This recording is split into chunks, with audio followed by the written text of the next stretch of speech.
So we're going to talk about, and then there's actually one up here that's the most dangerous. We're going to talk about the 3 things that are the greatest safety concerns today with welding.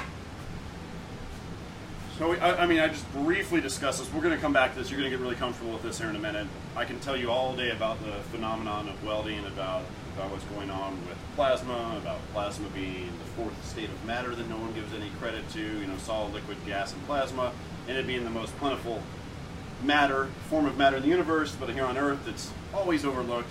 But we're not going to belabor that. We're going to talk a little bit about safety and then do what Building Momentum does best, which is get you guys dirty fast. That's I think one of the best learning things. So, knowing that when you pull the trigger, you create an arc of plasma that is, let's call it 5,000 degrees with MIG welding. What do you guys think are the most dangerous things when it comes to welding? Or like the top 3 most dangerous things when you think of welding that are safety? Burns, right? So burns. So this would be, call it heat. This feels like Family Feud. We just got number 3 and who can get 2 and 1. So everybody says? Are you going to steal? So yeah. So he's number 3. So what do you think of the other 2? I might have thought electrical until a minute ago. I was going to say, Call it electric. Yeah. Or IC. There is a concern of it. There is, but I think it's like I think you have to try to electrocute yourself with it. I sort of make it akin to like if you are in the bathtub and someone takes a live welder and throws it in instead of the toaster, like that might kill you. But I feel like it's hard to hurt yourself electrically here. huh, So ground. What's that? The ground? No. Like what we talked about grounding it? I don't know. I've been shocked by a telephone line, so. Yeah, he's a little. Albert's a little twitchy. What?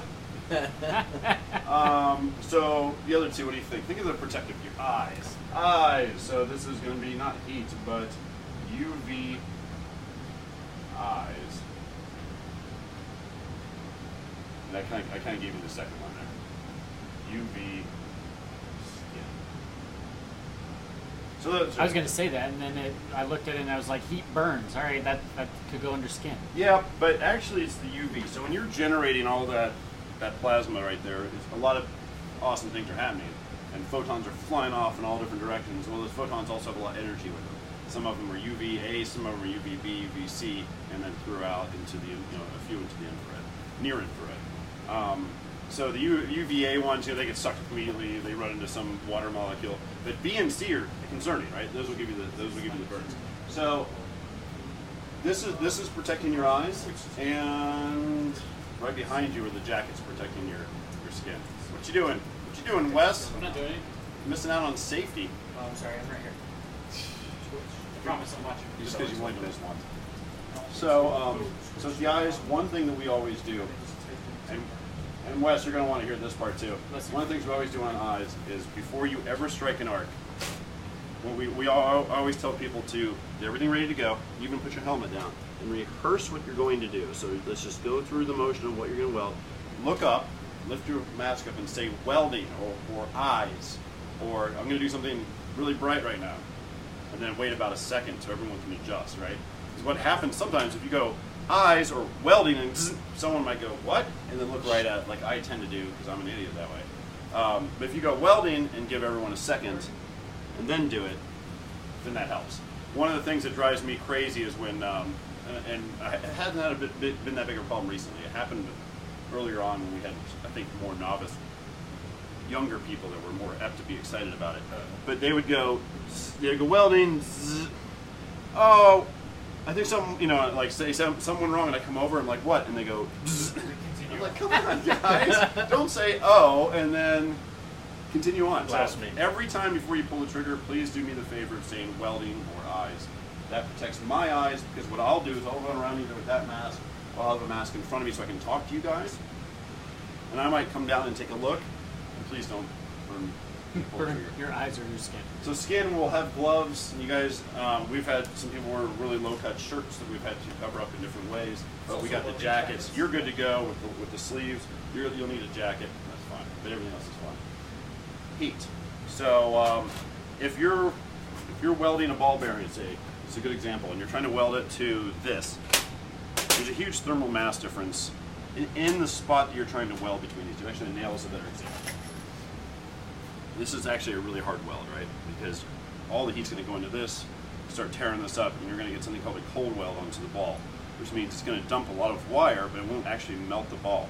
So what you'll end up having to do this is you'll turn the voltage up a little bit. You'll spend more time sort of working the wire around the ball and then go up onto the nail. Well, what happened in one particular case of this is a guy was doing this, getting really frustrated. He put the ball to the side. Woman comes up, bangs the table. The ball bounces onto the floor. She's like, "Oh, I got it," and picks it up. And then burned all of her pads. I remember that night. And so if it hits the deck, let it go. If it melts a wire, who cares? We'll fix it. So I have a mister. Albert will probably fix it. He's the electrician. I had a mister around here. There's Anyway, we got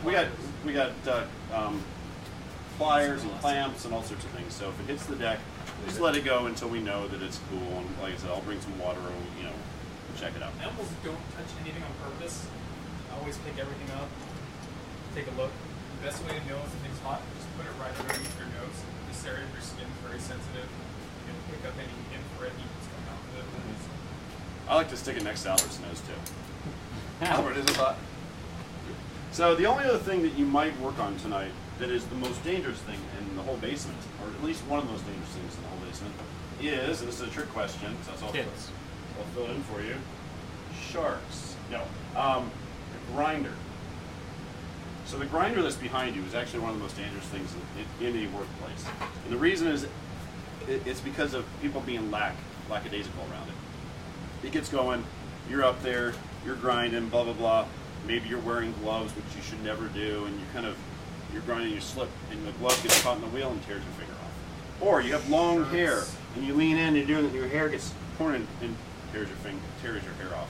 Or name those things. Or you weren't working on it, and you turn it off, and it's winding down, but it's really silent because it's a really good bearing. And someone else comes over there and sits next to it, and they have cufflinks or whatever, they do sucks in there, and they break their arm. So that's why the grinder is the most dangerous thing in here. The rules are eye protection, which I have plenty of glasses up there for eye protection, and no gloves and hair pulled back, which is both of you guys very important. Make sure you pull your hair back. So No sure if I'm gloves, gonna that's have- interesting. yeah, no gloves. It's very counterintuitive because it'll be getting sparks on you, and you're going to want to have gloves, but no gloves. That's Especially when you're grinding, it's going to sometimes get hot. yeah, it gets hot after a while. But that's why if you really need to, you keep a bucket of water right next to it, pull things off, go back to it. Or use pliers, or use the MIG pliers, and just use that instead. But yeah, never any gloves when it comes to that. And it'll be counterintuitive because you'll have gloves on from wherever they are over there from doing the welding. You're going to want to just knock something off of it, and don't do that. There's another piece of gear up there that you might use, that hammer with the big spring on it. It's called a slag hammer. You can use that. That you can use with gloves on, whatever. It just, if you want to knock a little slag off or knock something off, you can use that. So feel free to grab that. All the other tools you can use with gloves on, just the grinder. Good to go. Fair enough. Cool. How are we doing? Anyone online? Do we have any viewers? Do I need to address anyone? Say anything? You can say anything, but I think it's 3. Any questions about safety? See, I was trying to tell people about your live blog. I know. Get you some I should totally users. tweet it. I will as soon as you guys get rolling. We could totally tweet it out. Oh, Christy says we see you. Hello. Great.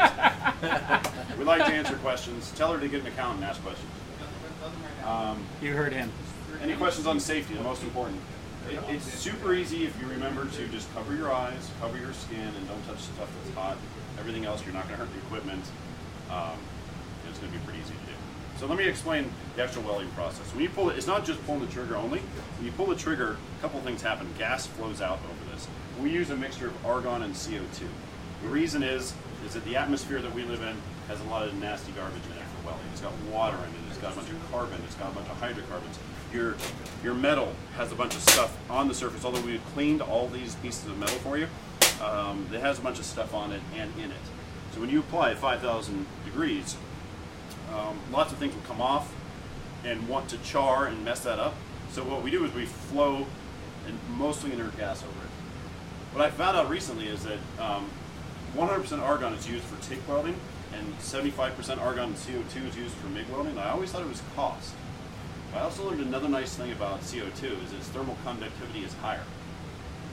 It's not as good as an insulator. And so what happens is your welds actually lay down better and use some CO2, whereas argon, they're a little bit tighter. Anyway, learned that recently as a trial and error. I was like, why are my weld beads stacking up on each other? And then we looked it up, and it's like, argon does that. Anyway, total nerd thing. I'm a chemist. Yes, I'm a nerd. So when you're doing this, nice thing to always think about is that all this gas is very expensive. Gas is flowing out and all over the place, but mostly going in the direction that you push it. So if you're at this angle, or actually you never want to be at anything like this, you really want to be almost like this. It's hitting the chiclet and moving that way. So you want to move in that direction, right? It's pushing out all that oxygen, all that other stuff, all that water, and giving you a nice pristine environment to weld in. You want to use that to the best of your ability. So whenever you're welding, I mean, people can pull, people do all sorts of different things, and sometimes all you can do is pull. But think about leveraging all that gas that's coming out, and literally, my hand will literally be this close. And when I weld, and you guys will do the same, I'm literally this close. So I'm just I'm literally moving this fast. Like that. Welding is not this like explosive zap. It's And really the procedure that you're going to need to use is the one that gets the job done. If you've got to weld in a corner of pie and you need to pull or you need to push or you need to do something weird or interesting, you're just going to need to do it. Yeah. That's really it. So it's good to get in the habit of pushing, but also being mindful that you I might... like to pull. I know Brad always sells pushing. The only reason why I like pulling is that my guide hand that's on the bottom, if I run over something, I'm guaranteed that it's not hot. You'll feel And I'm a better welder. So. Really, Brad? So, but you're, Really? but regardless of if you push or pull, you're saying like at about a 90-degree angle of where the the wire's coming out, yeah? So if you're at 90, it's harder to see. Or just a little bit off? So you want about 10 to 15. Like me, just a little bit off. Yeah, you want about 10 to 15 degrees is typical. Okay. And then you pull the trigger and you move. So you got gas flowing out. You have I'm going to set that for you. And then you got two other things to worry about: your wire speed is coming out, and the voltage of which you're pulling the trigger and injecting that energy into the metal. Both of these are pretty much set up to be okay, but you might find yourself not penetrating deep enough into the metal, or your wire speed you're hearing this tick tick tick tick tick tick because your wire gets consumed faster than it can replenish itself. Or you might find a situation when you're pushing and you're like, at the end of your weld, well, you would never be way up here. It would be a terrible weld. But it starts pushing you back. That means your wire speed's too much. So you'll figure that out, and I'll be able to watch you a few times and make some adjustments. But on these welders, those are basically the only adjustments you have. You have voltage, wire speed, and then some of these have spot timers if you want to do a bunch of spot welds. Don't forget to explain the chocolate or vanilla setting. The chocolate or vanilla setting. You're crazy. You're crazy. So, are you going to set for a second? So I'm going to set all this up. Are you? Yeah, I was going to say, are you going to monitor our wire speed, or is that for us? No, I'm going to. So you guys will be able to adjust it. I'm going to go ahead and turn it on. I'm going to show you guys how to weld with each welder, really quick, and then I'm going to let you guys go off and do it. So one of the things that you guys are going to listen or are going to do to know whether you're welding well is you're just going to use your ears. You have a wire that's coming down here, and it goes zap. You don't hear anything for a while. You hear zap, zap. That means your wire's touching. It's getting blown away. It goes kind of far, and you're waiting for a little bit until it gets close enough and that arc actually gets created. Zap. So if you hear pop, pop, pop, you might want to increase your wire speed. If you hear like this steady flow, then you're doing well. But if you can see it cooling up, you're probably going a little too fast. Or if it's, again, pushing back on you or something like that. So I'll be able to hear it immediately. If I hear pop, pop, pop, pop, pop, yeah, I'll just come over here. I might just adjust it real time on you. So the most important thing is who gets the helmet with the stripes on it? And or do you want one? He gets the cool one. You can either have matte black or racing stripes. You guys have a preference? I'm going matte black. Anything's better for glasses or one way or the other, doesn't matter. Doesn't matter, they're all the same. Doesn't matter to me. I'll give you racing stripes because this one doesn't get as much love. Really? Did you do that on purpose? Black. I put it on this bunch of wood chips. I'm like, ah! That's awesome. That is awesome. So the way these helmets I knew which work one I was picking. I knew it. is yours. All right, you only have one thing on yours. That's good. So a lot of them will have 3 settings. I'll explain all 3 in case you want to switch to a helmet and you don't like that one. in order of least importance, first is delay. You almost always want a short delay. There are some cases in TIG welding where you're going to want a slightly longer delay. That's not today. So just keep it short delay. So we don't have the same switches as you. So which ones? Yours are inside. Oh, okay. The other thing is, and this is good because I like this helmet because it's a good demo helmet. The other one is sensitivity. You almost always want to keep it on high unless you're doing a couple of things. If you were outside welding and cars are coming by or whatever, you're getting glints from the sun and it's constantly making your thing go black, because this has a little photo cell that determines when it's time to go dark. That might be super obnoxious. Or if you're welding, or Wes is welding, and you're getting ready to do something and he lights up an arc and yours goes black and you're like, okay. Then you can dial the sensitivity down a little bit so it's not as sensitive to other people around you. So that's, you probably won't have to do that, but I've noticed a couple people in some of these classes, they will dial it down to something like that because the person next to them is constantly making their mask go dark. The only one that you really will, and the only one you have, but the only one I ever touch is this one. So this is, imagine this being something like optical density. 9. That means? So it's just a matter of, it's the amount of light that gets attenuated through. I'll ask the stupid question. That gets blocked through this. The higher the number is more light gets blocked. Lower the number, less light gets blocked. I like to start people that are new at this around 9.5 because one of the biggest complaints for newbies is they can't see very well because it takes some time to get used to seeing the melt pool and things going, especially in TIG welding. So if you're at 9.5 and it's a little bright for you, turn it up to 10. If it's a little dark for you, turn it down a little bit. But 9.5 is usually pretty good. Some people, if you're welding all day, you're starting to get a little headache. You might dial it to even 11 or something if you're pretty spot on what you're doing. But for starting off, keep it around 9.5. And then just whatever's comfortable. You know, these other helmets you bought actually have a 9 through 13 and a 5 through 13. They have a grind setting on them. No, well, it's not even just a grind. It's they can do an OD down the Right. Yep. That's kind of Yeah. So plasma cutting they'd be good for. Yeah. Because plasma cutting you I don't just quite use need all that. sunglasses to do that. So does that feel comfortable? Pretty close, yeah. All right. Let me turn these guys on. Also, if your mask doesn't stay up, if there's these knobs on the right and the left, that will help do that. Help the antenna? Yep. Waka, waka, waka.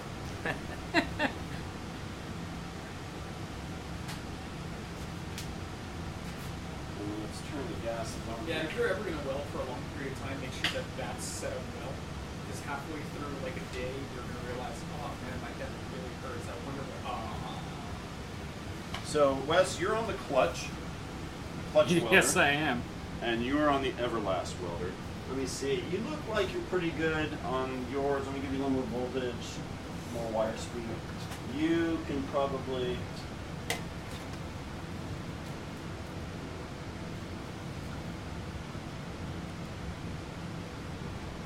Actually, that's probably just fine on yours. That's super like. So what I'm going to do is I'm going to lay down a little bead. I want you guys to, I'm going to use your welder first, John, if that's all right. That's all right, man. I'll take the shirt. You can put on the nice welding jacket. I was like, that seems a little light. Got the green jacket. Oh, sorry. And then I have a pink one that matches this at home.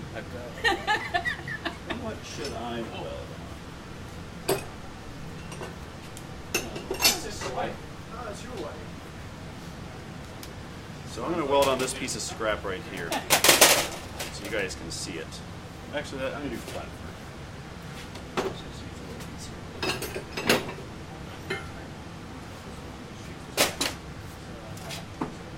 All right. So key to welding is getting comfortable. Getting comfortable, making sure everything feels about right. Making sure you got all the travel you need. So I'm going to rehearse. So I'm gonna actually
eye protection that needs eye protection.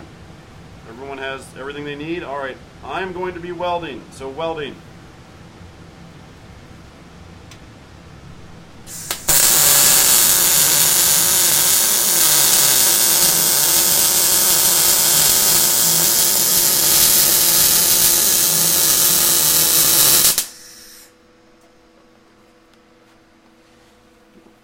Alright, so I could probably use a little more voltage. It's not bad.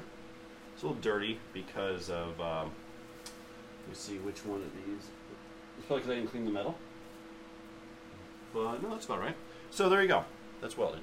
So that was just one little bead. I'm going to up the voltage a little bit, and I'm going to go side to side and do a little bit of what they call commas or smiley faces.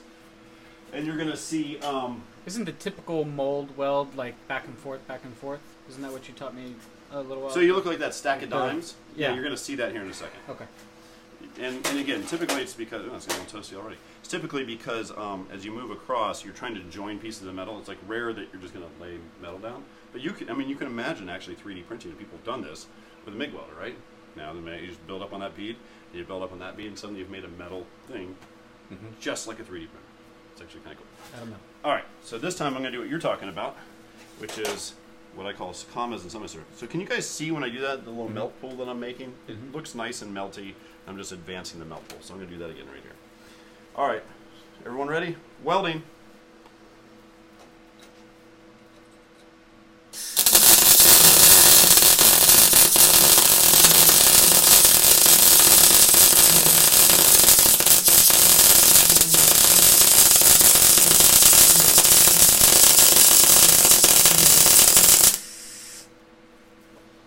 And I keep my torch there because I'm still spewing out good gas, right?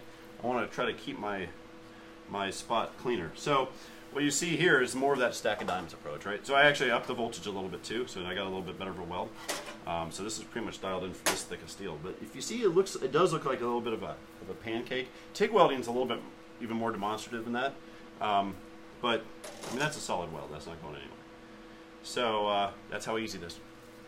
That was it. Just like that. Literally just like that. So what I want you guys to do is get comfortable. Take your big chiplet here. Practice some lines. And you can figure out if you want to do it. I'll trim yours back, by the way. Your wire speed's just on the high side of fast. Should be fine. But if you're finding yourself getting pushed back, and I encourage everyone to go slower at first. So nice and slow. Take your time. So what I'd like you guys to do is do a push on a line. Just take your time, go nice and, go as far down as you want. Maybe go halfway down. Stop, let me see how everyone did, and then we'll do back and forth. Nice, tight, smiley faces back and forth to about halfway down. Okay? And you can do it any way you want. If you're right-handed, you like going this, if you're left-handed, you like going this. I tend to almost do it like in an angle like this. And go that way. So whatever feels comfortable for you guys, do that. Both of you guys are on. Just be aware that one mistake that I've seen a lot of people have not done this before is that sometimes when you're welding, you'll typically pull the gun away from your work really far, and you'll end up with a really long wire feet for it, and you're not getting really the shielding gas that you want. So it's a potential that as you're moving along, that you don't move your hands together and you just kind of lock up. Yep. So I'm going to give you cutters. Which ones do you want? I do. That matter. We'll figure this out. Your choice. Barbecue. All right. Boom. You both are on, so as soon as you pull the trigger, you're off and running, so just be careful when you're putting your gloves on. I'll swap spots with you here. Nope, sorry. Stay with it. Sweet. Cool, we got some people out there. So while these guys are getting ready, I'll go ahead and do a quick... They welded the microphone. I'll do a quick explanation. So what's going on here tonight is this is Tech Garden's Downrange channel. We are starting, this is our first night starting the Downrange portion of it. And what we're doing is giving people some skills, and then we're going to give them limited resources and have them do something cool. So you guys got to stay tuned for like the next 30 minutes, and then we're going to do a really cool project here. All right. Boom. So when you guys feel comfortable, we'll do a rehearsal and then rip it and rip it. All right. You just you know how to yell welding and you know all those things. So just let me know. Might need more wire, you think? Let me see. Can you pull? I can't pull. Alright. Here, you're stuck on the wheel. Here, give it a... I don't want to tip anything over. Yeah, hold on a second. Alright, what Okay, about that? that's probably good. Yep. Yeah. Strain relief it a little bit there.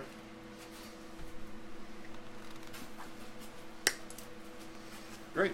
So when you guys are ready, do whatever you need to do. Let me look at your angles. Is this too short? There you go. No, it's not. Yeah. So let me see you guys rehearse with your angles really quick. John looks spot on.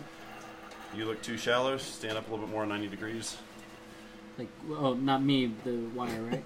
Yeah, exactly. And then whenever you guys are ready, just put your helmets down and yell welding, and you're off to the races. All right. So when you're ready. Rock and roll, go ahead. Welding. All right, welding.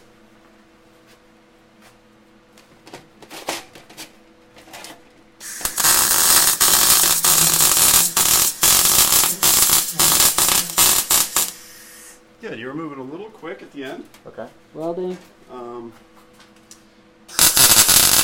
angles are getting steeper. Yeah, I can everything that way.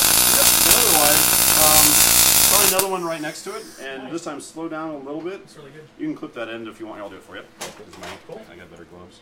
Wasn't quite halfway, but. And yeah, just keep the tip more upright, and then as you did exactly what Albert says. A common thing is when you get to the end. But it was tough to see. Yeah, you start to do that, right? Obviously, when he was going. So you're just right? sliding it across. So one at a time, kind of thing, or. What's that? So you're just kind of keeping your hand.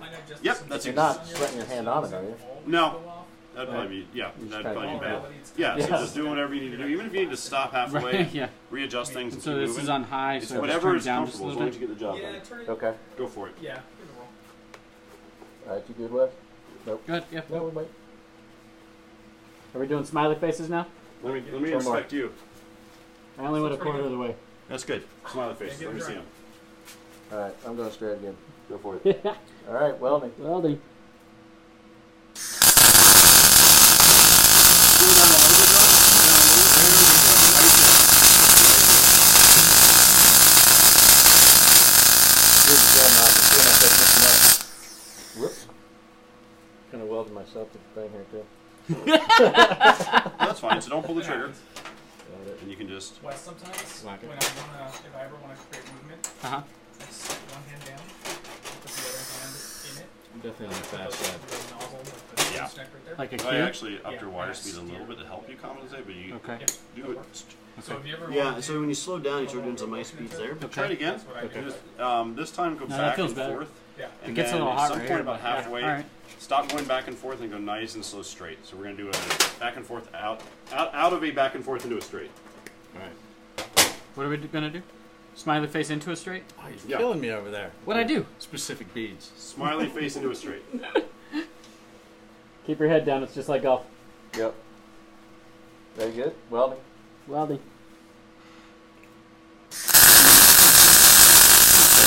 There we go. There we go. Even a little slower. There we go. And then straighten that thing out nice and slow. Woo! Alright, there you go.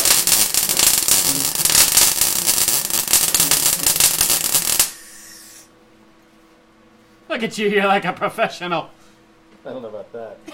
It's getting cold well at the end So there. just like it's still glowing red. That was Right. So this was awesome So right that's through actually here. kinda That was this If to you here. end up with That's money. That's something great that welding. needs to- I think you were just a little further away here. Yeah, when I was looking, I started realizing I was back. I couldn't again. quite see because I wasn't close enough to how much you were. But look at that. So that is great. That Okay. discoloration means Was you're that getting good? really good I mean, I can't penetration. really see the discs. So But I mean, I that can is kind money. of. But that it- is is money. that a In cold fact, weld when it's too high up like that? Is that what Yeah, it is? no, it's well. So he cold welded a little bit to here because he was getting further away, and so wasn't putting the heat into it.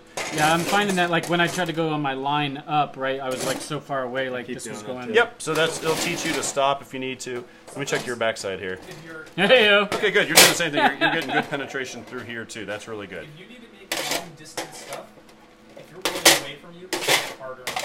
Sometimes I like to weld right in front of me, and that way I don't have to worry So about. cut something like this, maybe. Yep. And And I so th- that way, Okay. because like Brad showed at the right beginning, I like to get up close. I mean, really seriously close. Yeah, me Sometimes too. I don't even like to sit because I want to just get there. Yeah, that's what I felt like that was. You can stand. We had a guy stand last time. If that was easier for you guys. But the only reason why I like doing that is because if I go away, I don't like standing. the gooseneck of the gun is actually keeping me from seeing it. But if I'm coming from the side, I have my hand there, and I could just move along with it either direction, and I don't have to worry. Yeah, I have to after about a foot or so, I have to reposition, but it's not like 2 inches. Right. So this was really good. You were moving perfectly I there, feel like nice I could and see slow. it better Yeah, for the first exactly. time, too. Yeah. I was getting a better idea what I was looking for. So for the second part of the challenge, for this initial challenge, this isn't really the challenge, is I want you guys to think about what you want to write, and then write something on this side, whether it's your name or Veteran Corps of America or I love Brad Halsey or whatever it is. Think about writing it, plan it out, rehearse it out, and then write it on there. Cursive? No. So here's an example of someone that did it. She came in here and welded her name, but she couldn't fit in both ends, so she tried to put a 2 there. So BEN squared ETT. And so these are really good welds, right? She was laying them nice and fat, and that was some of her practice stuff. But so that's, you know. So are we doing smiley face for the name? Whatever you want to do. Are we doing? You can mix it up if you want. Whatever you think you want to practice on too. This is also a practice thing, but if you want a smiley face, if you want to go straight, if you want to mix it up, whatever you guys want to write, this is your chance to write. Because what we're going to do then after this is going to turn into a nameplate. We're going to have you do an angle weld and then weld that to the back, and it's going to stand up, so you guys can put it on your desktop or wherever you want. I see what you're saying. So if you want to make a thin line, yeah, you're not going to want to do this because Right. it's going to make it wide. Just take a line, just go right. Or if you're trying to But like if I'm doing like an S, right? That's a line, a slow line, rather than like a smiley face to a frowny face to. trying to do the I call them I like to do E's, cursive E's, so I'll just keep steering and keep steering and keep steering as I move. But if you just want to create a line for something, like you want to do something creative like this, just do a line, just do whatever you need to do. No need to make again, like Brad was saying, if you want to spread the zone where that you're welding, like your weld pool wider so that you actually get a good bond, that's when you do something like that. Here, since this is not really structural, yeah, you just put your name. So if you're going to try to write Mississippi, you're probably going to do really thin welds. if anybody can get Mississippi on their plate, Yeah. So whatever you guys want to do, this is something that you can take home with you and put on your name, on your desk.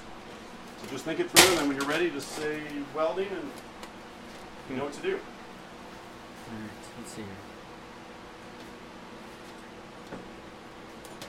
I am going to Be creative write now, to John. your Be fans. creative. Yeah, thinking about being on my desk. Well, I'm already doing to myself. That's fun. 2 seconds. You can go if you're ready. No, wait. I got to text Tadpole. Tell him to get online. Yeah.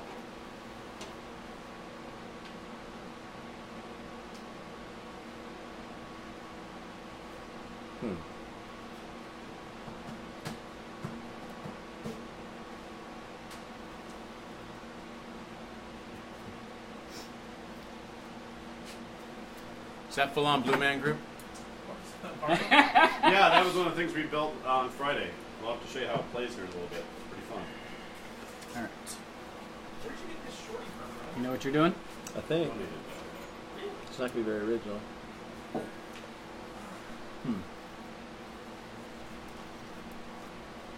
I can't decide. Island West? Is that what I need to do here? It's a long name.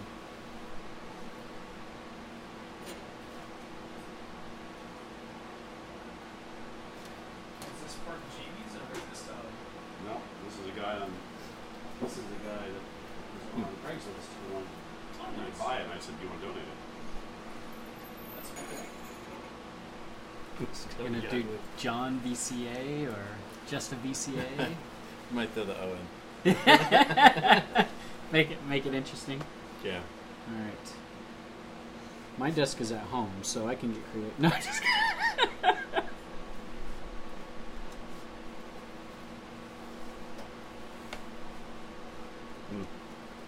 All right, I think I'm ready. All right. Where's hold on for 1 second. Where's your mask? Right. No, I got it. I'm good. Whenever you're ready, go for it. You ready? You ready, Wes? Are you good? Yep. All right. Welding. Welding. We're not.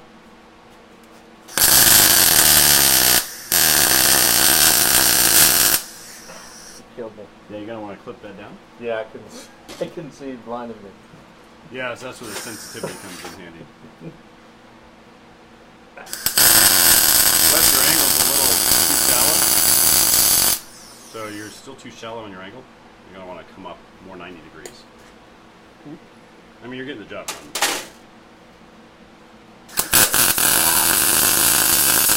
Spooky stop doing that first, right? Mm-hmm.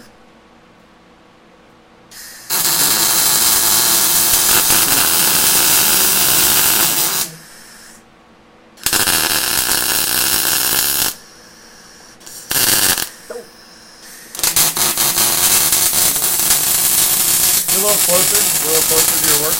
Me? No, John. Yeah, push down a little closer. Look how far your wire is. Oh yeah, got Really, it. you want to actually put that back.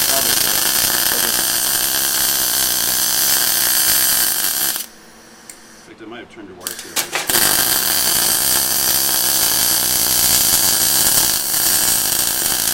They might be a little big.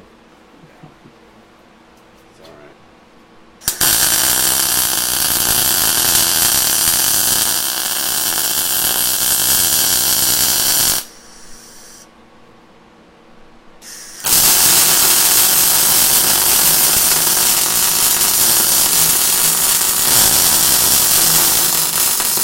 Almost missed.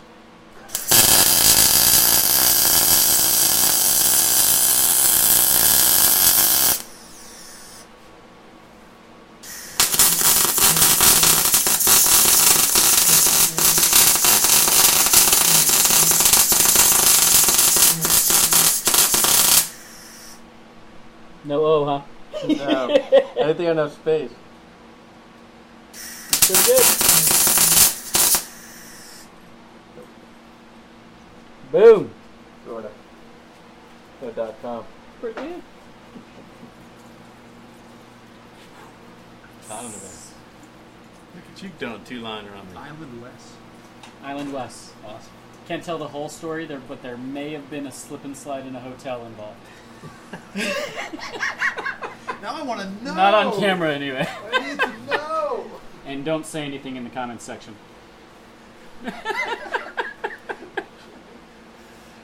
It started off pretty bad, like that eye sucks. There you go. That's all right. But I felt it was pretty decent. Good. Good. Short to the point. Your gas on? It's kind of ugly. It's kind of ugly. It might be on the back Yeah, of the sure. back desk. It's a little charry there. Yeah. Mine is? Yeah, it's good. Oh, it's Is that because I'm too far away or too close? no, it's or because what? your angle's so steep still.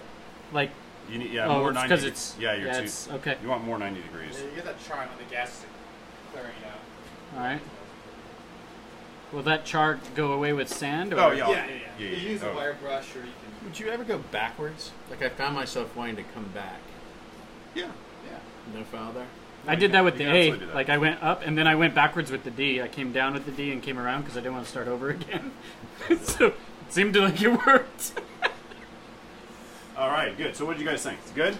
Yeah, you absolutely can go back. So here's what I want to see you guys do next. Getting warm. Now, these things are pretty useful. So what you're going to do is take two chiclets. And you're going to weld an angle. So there's a couple ways to do this. There are, so if this is your joint, some people will actually go right down the middle of the joint, just push it, and maybe come back and go backwards and forwards. Some people will start backwards and forwards, or like Albert says, do little curly cues. Although I wouldn't probably do ease here because you tend to put all of your loading on one side or another. So you might just do smiley faces across this. You're going to want to just see what works best. A lot of times if you do it this way, what people will find is they'll cold weld one side, so they'll put way too much heat on one side or another. That's why I tend to like to do it this way. But whatever works for you guys. So are you doing a bead or are you doing the smiley face? I'm sorry. So I missed that you part. can do both.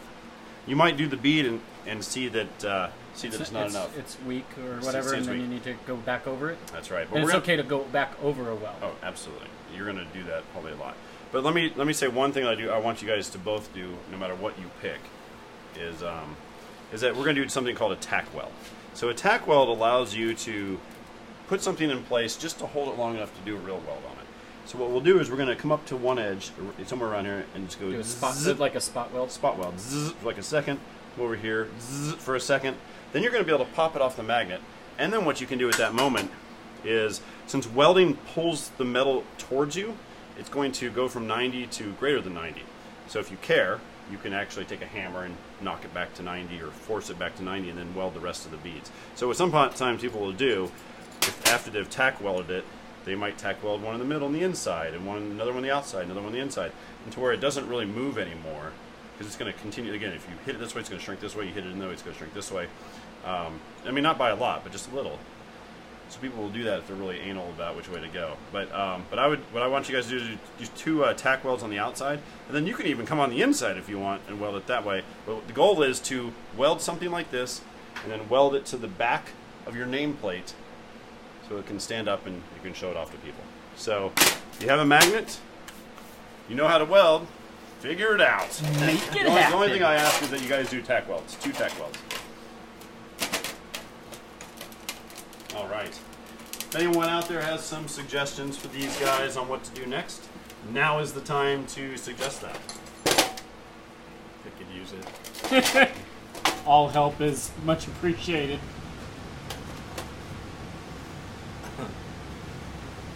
And these are the same pieces, right? It's not like one piece is supposed to go to the other or whatever.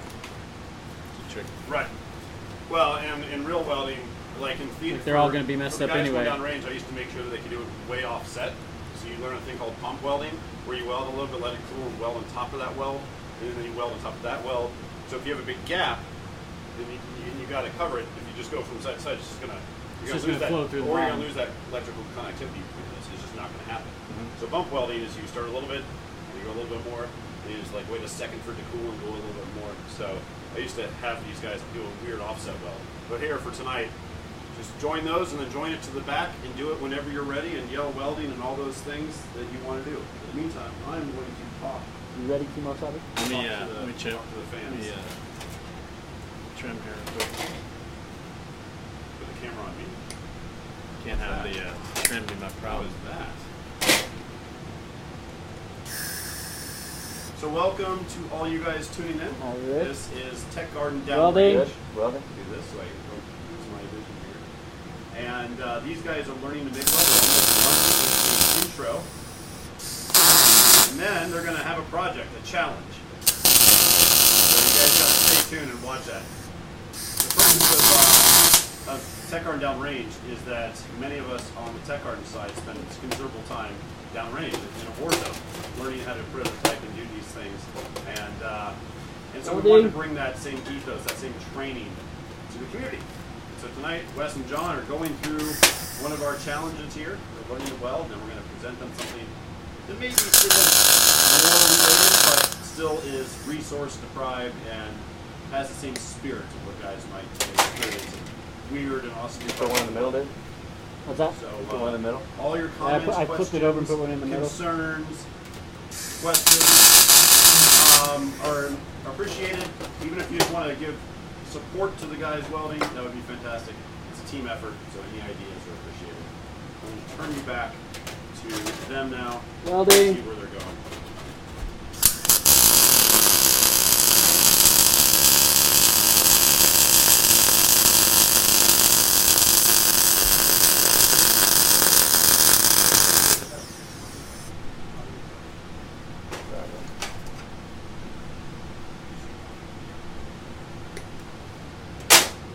Pretty decent?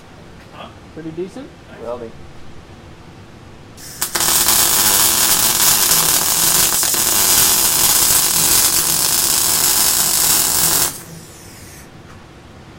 Boom! That's Well. straight line.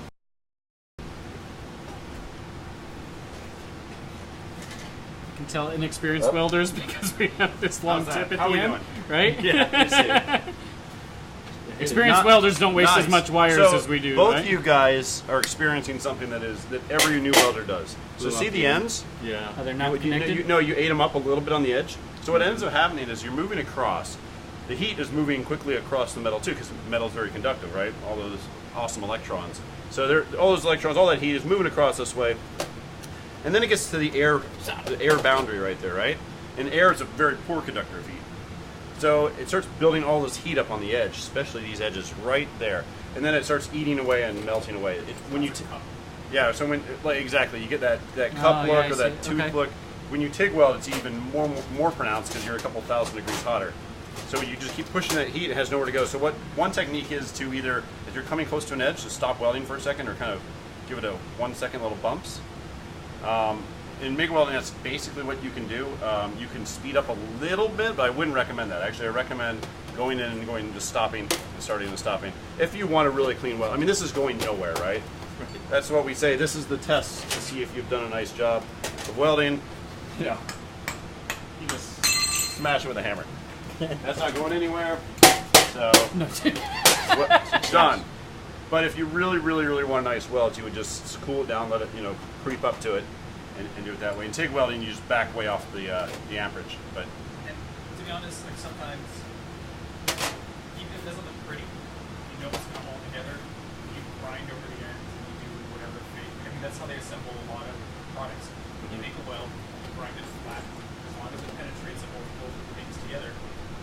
So do we need to grind the face of this down a little bit so that it's a flat edge to go up against the back of our... Most likely not, but it's up to you. yeah, usually I like having people not do that, so they have to deal with the rough surface of the back. But if you're fancy pantsy and you want to grind it, knock yourself out. You know how to use the grinder. Why are you calling me out on TV? I don't need to be fancy with this. I'm just trying to make We it know look he's fancy nice. pants. Selfish. He's pretty fancy pants. If you look at Wes's pants right now, it's all bald eagle skin. So Very fancy. it's blue whale and bald eagle skin. You should see his belt. Yeah, he's bedazzled BCA into his pants. Okay. All right, Wow, so he knows for that. those watching, Deleted. what these guys are now doing is they just put their name on a plate. They built the 90-degree angle to hold that plate up, and now what they didn't know is the back of their plate has all these boogers of steel on it. Boogers of steel. And Stupid. and now they have to weld their bracket somehow onto that. So this is a true test of life and death, or not at all. So let's tune in. If you guys have any suggestions, let me see if anyone has any comments out there. I'm thinking the smarter way to do it might be like to Brad weld is it to the giving top West and skills. Yes, I have Or to do you see do- as much CTV Oh, there you or go. must-watch I like TV. that. That's smart. West has skills, but tonight he is up. He's leveling up. Novice. You're a novice. Is there a right or a wrong way to do this? Nope. If soldiers were dependent on you, you would just do it any way you want. Here's my See that? I think that's going to be the easiest way to do it. And you guys get bonus points for using that shrinkage phenomenon where if you weld That's a what she piece of said. metal, they come closer together. I like your mentality. I just want the easiest way to do it. Kiss method. I've got a lot more junk than mine. Huh? I've got more junk than mine. I've got a lot of junk back here, and I'm like, I don't know. Pathetic world.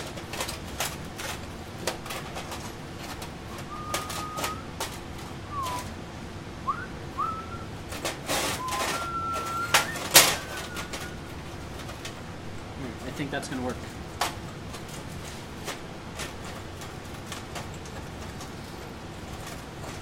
I don't know, man. Got a lot of junk on mine. You know. All right. Enough time Whenever for me you to guys take are a drink ready, of beer, though. make it happen.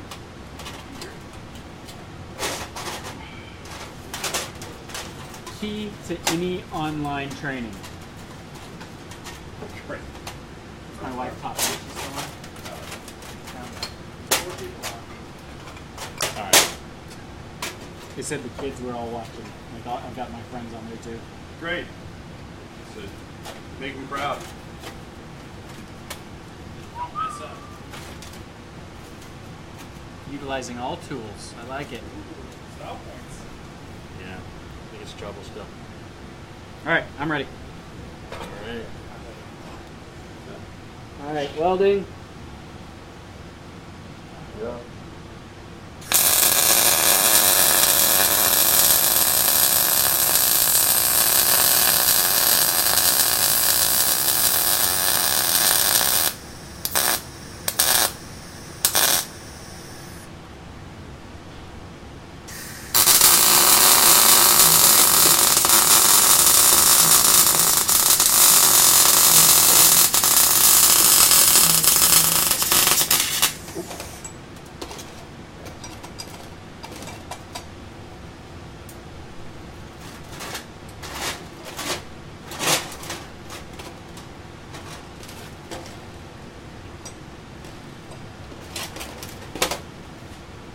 Welding.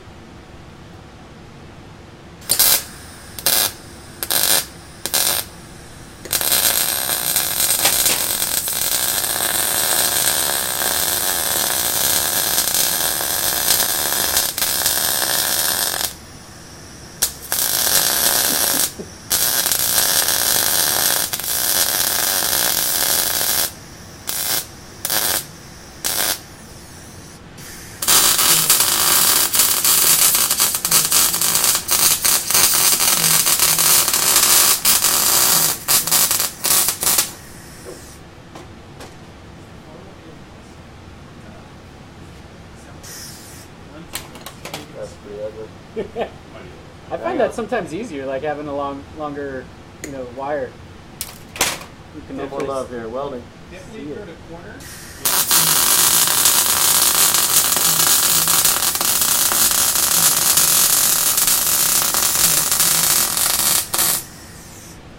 Like welding through the table.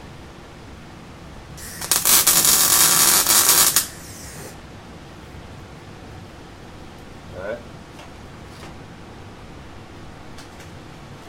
That's not coming off. We on? What we got? should have done more of like an angle or something like that. Sucker sticks straight up. That's awesome. Look at that. Yeah. Woo! I did push the ends again though. Nice job. Oh, Okay, you're watch that. It's hot. yeah. Even with gloves. Even with the grill gloves. Yeah, Sweet. it's gloves. All right, guys. Excellent That job. was good. My centering. Is How do you feel? You like your nameplates? I do. I feel pretty good. And like I said, at the end here, we can hit them with things like this will help, like a little wire brush will take off a little bit, and then we have a drill with a wire brush on it will really polish that up, nice too. So Sure. So first, let's do a little 2-second bio break. If you guys need anything to drink or need some hummus or some chips, this is homemade hummus, by the way. Nice. For those out there, you're missing out on homemade hummus. The secret ingredient is steel shavings. Yeah, nobody will get an MRI tomorrow. Let's go. Yeah, certainly not of your head. Smoky. All right. All right, let me pull this over this way. Yeah, there we go. All right, so what's next? So these guys are going to get a challenge. That challenge is about to commence. You guys ready to go? You ready to have fun? All right, so this... I could use a refill. You gotta go refill. All right, then I won't explain it just yet. Here. No, you're gonna need to come in here and sit in front of the camera and look super surprised and like, how are you gonna do it? And your eyes are gonna be going left and right. Come on, these guys need to act for me too. All right, so this is gonna be a competition. Oh, awesome. John versus Wes.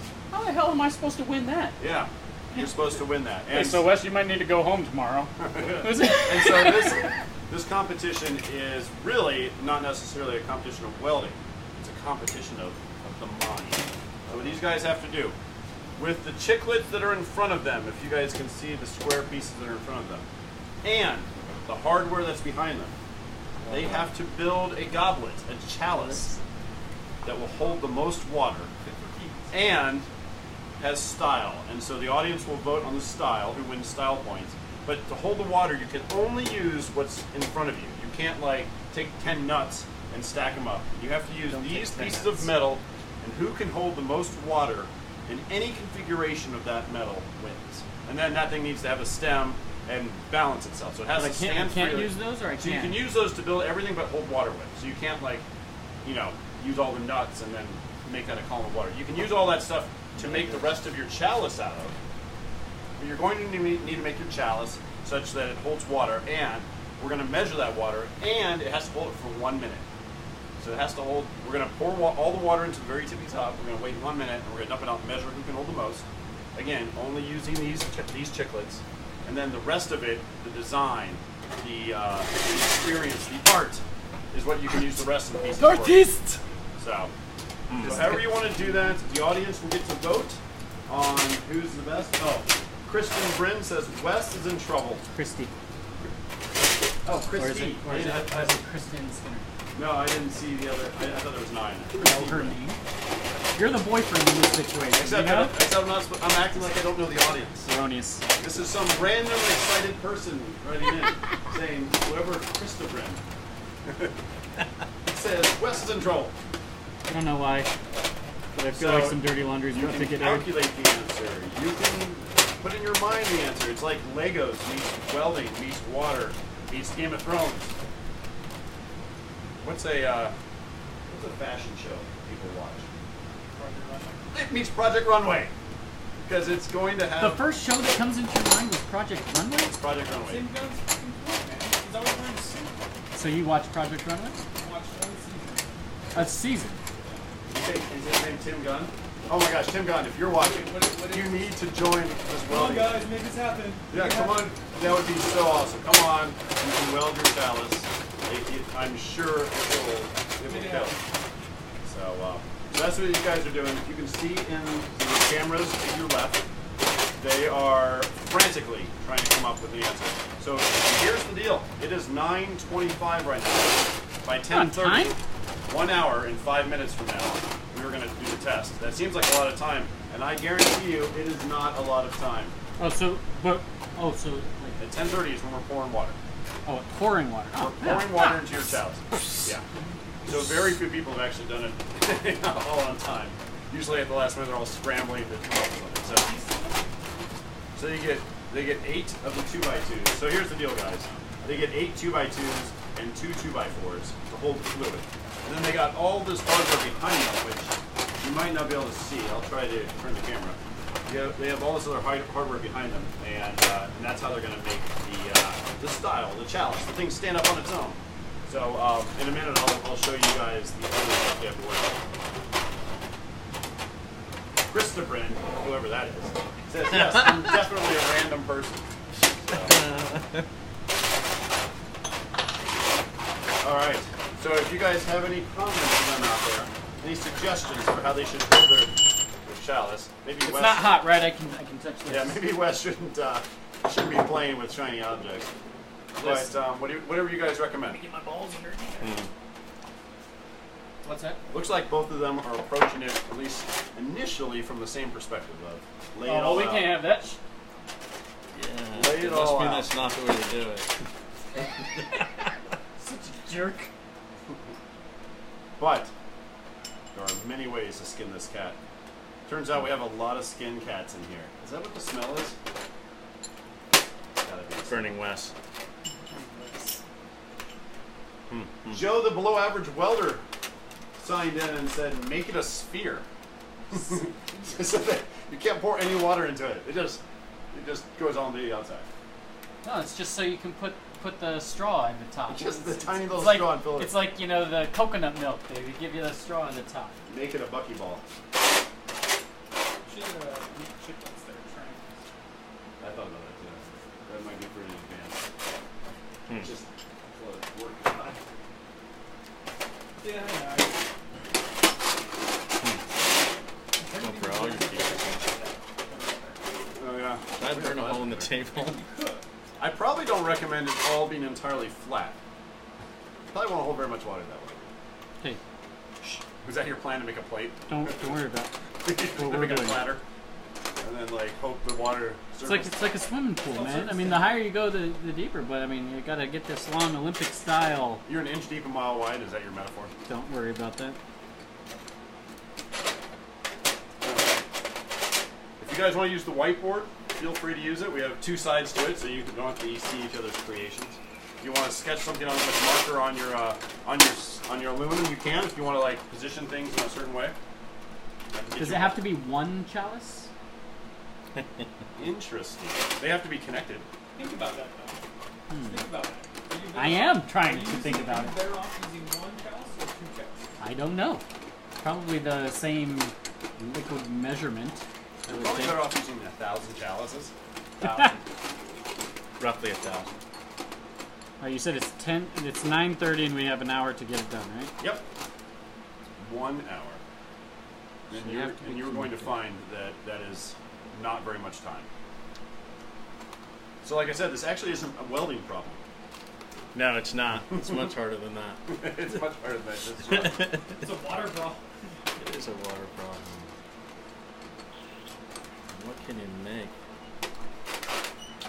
I think a gap can you fill?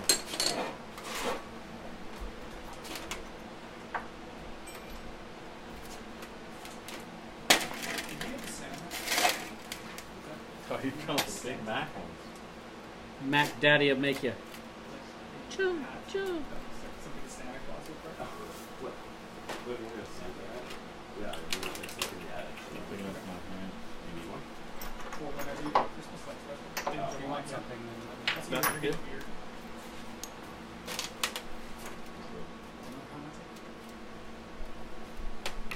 So Joe the blow the average Joe Joe the blow the blow. the average welder.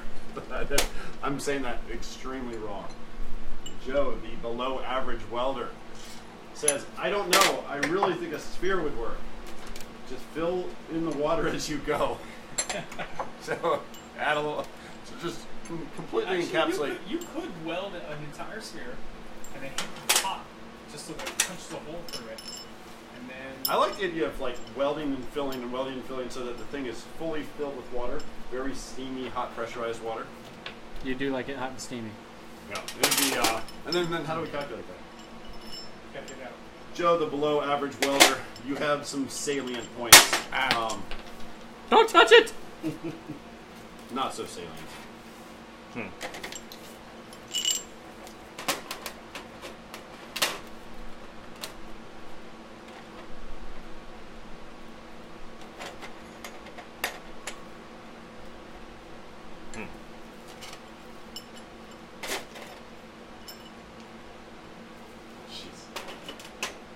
Thank you, Joe, the below average welder.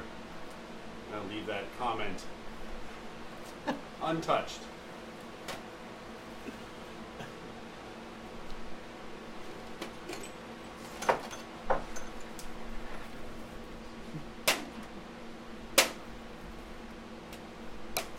Should we assume that all these materials can be welded? If they're metal Okay. and they're not aluminum.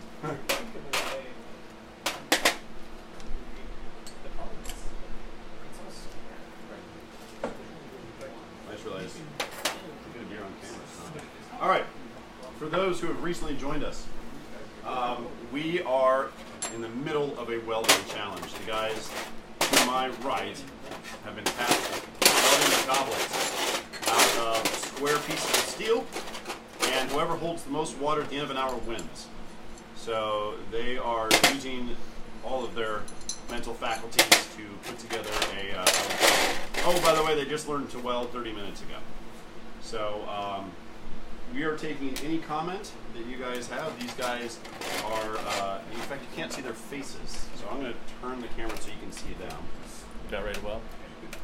I am not, but I'll put on my mask, and that's fine. You won't be able to see. Once you turn it on, I should be able to see. Yes. I would hope. There we go. So in the far corner is John, in the near corner is Wes, and anyone has suggestions for them on how to build their chalice. What you see is Wes is in the screen up top, John is in the screen down below, and their tables, and you are seeing them trying to solve this problem. So if you have any comments or suggestions for them, please blurt them out. What they find is this is a arithmetic problem. This is a physics problem. This is a chemistry problem. All right, chemistry might be oversold a little bit on that one.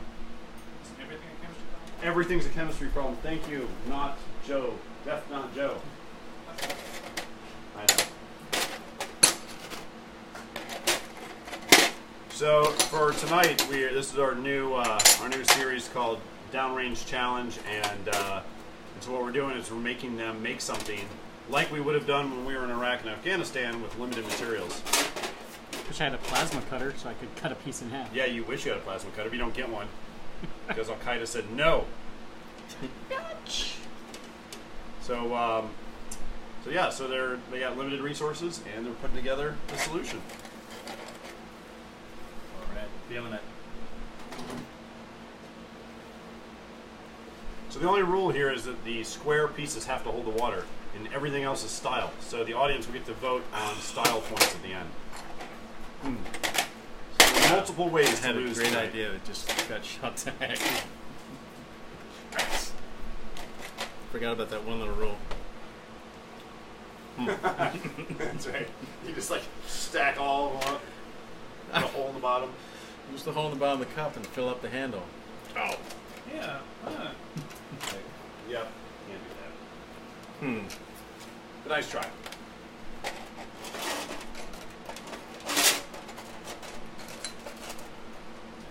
I'm going to adjust the camera so we can see your concerned faces. Can you tell me when I can see the faces? You do a sideways crack? Like angular shots? No. Like Oh, no. Already big bolts. a log. Can I still see his table? You're about And that's to the part cut out. about You this need is to step that back. this problem solving is going much quicker than fixing the master template on the PowerPoint document. Something about that. Up a little bit up. And that's So, Wes, this is your camera to look into and plead for help. Oh, plead. I need help. And John, we're gonna. All right, Albert, is that good? Go back farther. That one's gonna be tricky. Whenever you're ready, John. You can only make it hold so much water. That's what I'm thinking. I mean, with the limited pieces, and you Yeah, can only right. use the pieces I for the mean- chalice. Look at you guys working together. It's okay at geometry. It's just go up just a smidge, and the end of the duct is in the way.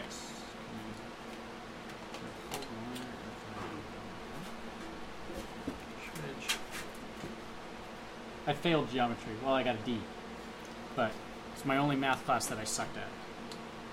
How's that? D's for donut. Okay, cool. So that's your camera to plead for help into. All right, help. And this is your microphone to plead for help into. Well, Awesome. All right. How we doing? Can you use? So, question. Yeah. Can you use the weld to increase the capacity of your cup? Sure, go for it. You absolutely can. Just don't burn a big hole down the side. it's really interesting. I'm not gonna say it. I have a really good idea. And it falls within the rules. I'm gonna discuss with Joe the below average. Joe, the below average welder, says you should put Right, your if you're ready. pieces together to make one big chalice. Thank you, Joe. You gonna think through comprehended this the problem. notional idea of what we're doing. All right, I think we're getting ready to light a torch. All right, here we go. You ready? You guys Good. ready to watch this? Well, Grab fast my, least resistance. grab my welding in here, so you and I can have a conversation. And not You good, Brad? You're good. All right, welding. Krista Bren says, "Good luck with that." Oh. The wrong way there. There we go. Ah. That's what you Emphasize that just started.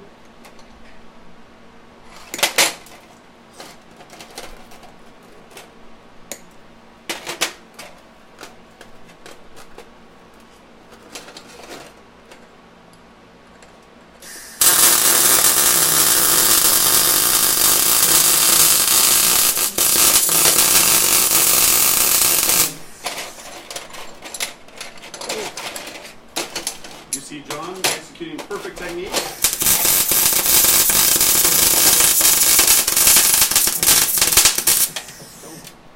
Easy bit. Nice. Yeah. He just learned it well too. Perfect. Your wire's a little long on the end there, but that's fine. It tells me you pulled up a little bit at the end, but that's fine. And you guys saw that he rehearsed his weld. Perfect student. Who wins the internet? I welded it to the table. The flaming helmets and gloves combo looks awesome, says one of our viewers. There you go. You welded your stuff to the table. Oh, you welded something to the table? Sweet. Sort of. Sorry. The aluminum is used underneath there because it dissipates heat so fast. Yes. That Not as fast as it used to. good. All right. Hey now. Don't touch that. Wes is going to have a hard time if he can't keep the pieces on the table. There's a... you want me to get... Is that hot? No. All right. I will get it for you. But it could be an indication of a bad design. Well, you know what? If they never welded the ship, it would fall apart in the ocean. So, Still good? for those out there, Good. if you have any suggestions for these guys, Welding. this is a great time for them. Get it together, Wes, says Chris to Bren. Hey, hey, hey!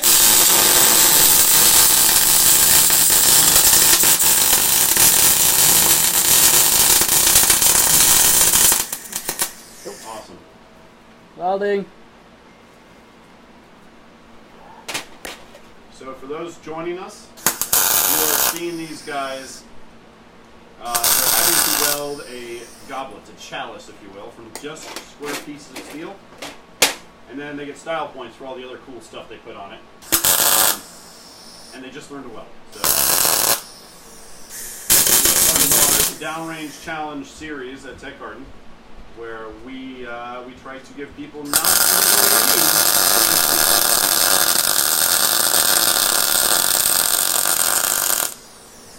Great question from the audience. Could they accidentally weld the chalice to the aluminum plates? The answer is yeah, they actually can. It's kind of hard. So aluminum has two things going against it. It's got a huge, it's got Welding. it's very good at dissipating heat. So it's very thermally. So the heat coming out of the metal will hit the aluminum and move very quickly across the aluminum. Hence the thin pieces of steel too. There's a lot of surface area for that heat to move across. The second reason that it's really hard is the aluminum forms an oxide on the outside. That oxide is only like 50 nanometers thick, but that oxide also requires about 2x the amount of heat to punch through to get the metal molten. So, although it is possible for them to weld it to the aluminum, it would be a very terrible weld, and there'd be a lot of oxide and the gases and erosion to that welding spot. But it's pretty hard. They would have to pretty much try to weld to it. If you were TIG welding, on the other hand, it'd be a lot easier to do, and then if you're AC TIG welding, it would be extremely easy to do. But again, we can talk about dissimilar weld joints and dissimilar metal corrosion all day, and you guys would all go to sleep, and some of you would probably send me hate mail because I'm nerding out on dissimilar metal corrosion. What do you mean now? It's right there, Wes. Someone talking smack who looks like he's welded a Tonka truck, so we'll see. John is moving quickly, but purposely, or with purpose. Give you guys a time check. It is 9:40, so you're 50 minutes left. You have to have this done within an hour, and they are already 10 minutes into it. So 1/6 done with their awesomeness. Any other questions? Science questions out there, anybody? I love answering science questions. Those are my favorite. Welding. Thank you, Joe, the below average welder, for your science question.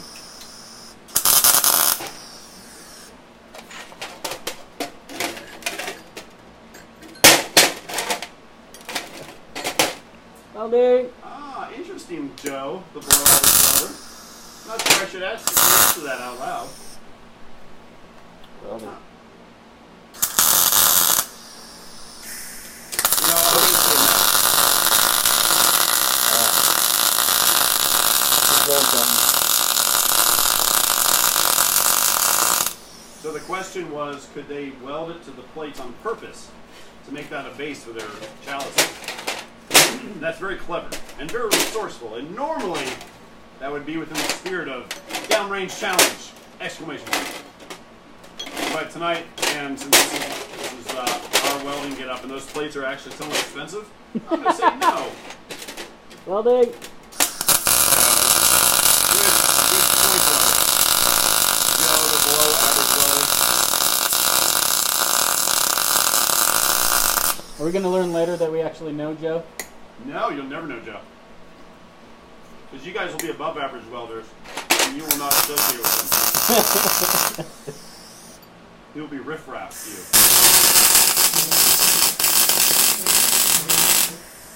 Alright, let's go check out what these guys are doing.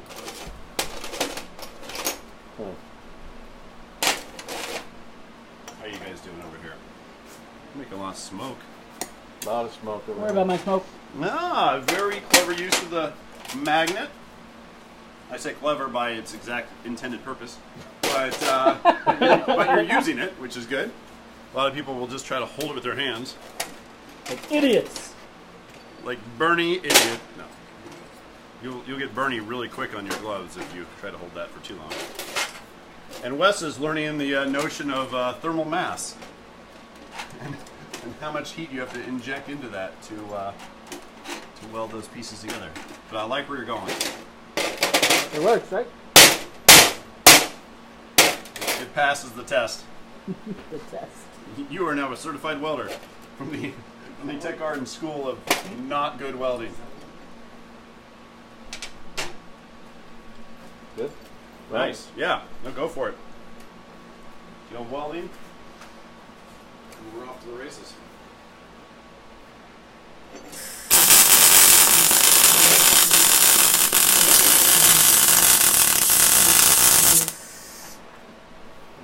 Oh, Joe the below average welder has a science question. All right. Science question, go. Can't wait for it. Hopefully it's really sciencey. Go. Hey-o. Welding. It's a...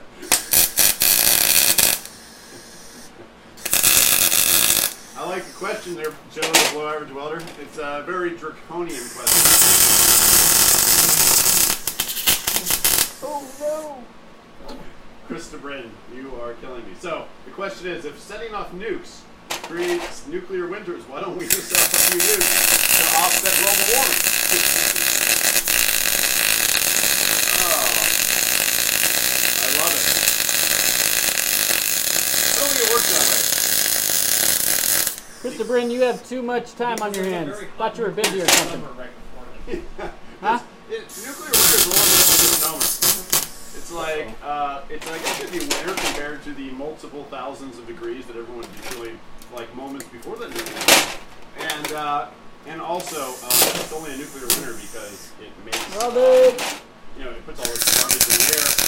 But what you're going to have is probably a thermal layer like Venus has, a huge cloud layer, and it'll heat the planet up anyway. So I think the notion of nuclear winter is wrong. But I appreciate the creative solutions you're coming up with.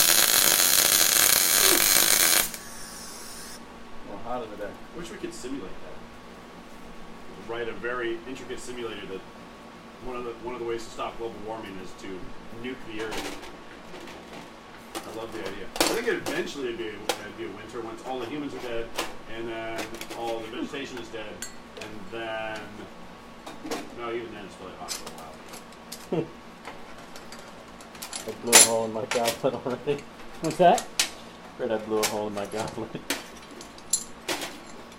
Better fill that shit. Sign. Improvement. All right, how are we doing, guys? Looking good. Looking good. Good. You guys can see in the cameras there. They are both approaching it from different ends of the chalice. Wes is approaching it from the bottom end, which, is one way to approach things. And Listen, you make me think I'm doing it wrong. and John is approaching it from the goblet filling end. which is another way to approach things. I said it very framed, so it doesn't make it look like you're doing something wrong, which they're not. There's no wrong answer, except if you lose, and then that was the wrong answer. So it's cool to see. I'm already guessing that Wes is going to be heavy. He's going to win the weights competition, unless John welds like a pull-up bench or something onto his, like an Audi. Let's see, any questions? Greek Gadget Guru! Hey!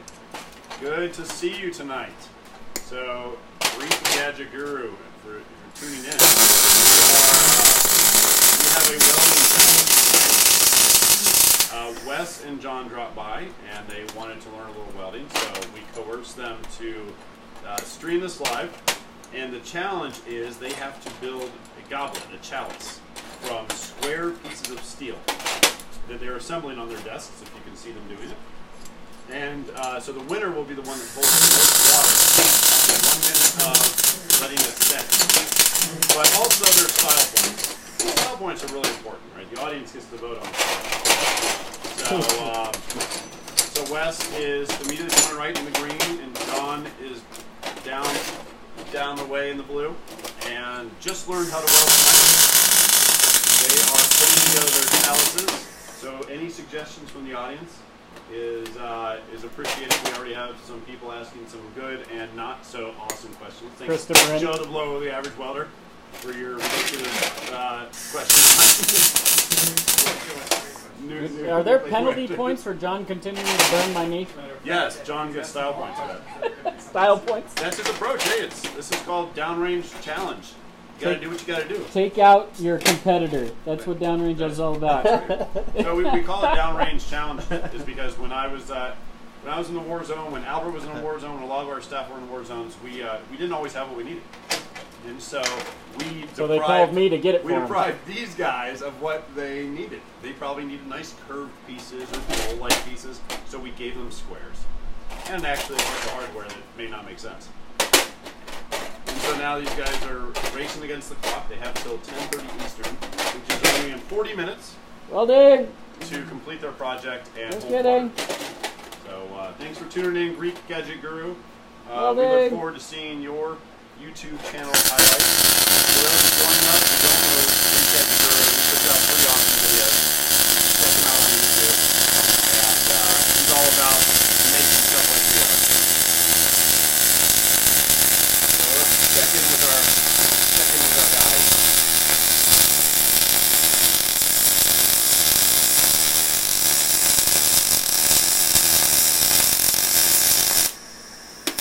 Oh. Come on, man.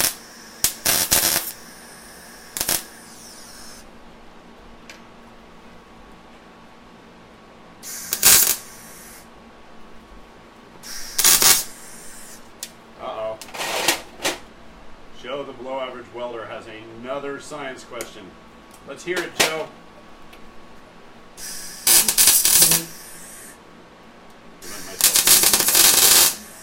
Let's hear it. What's the question?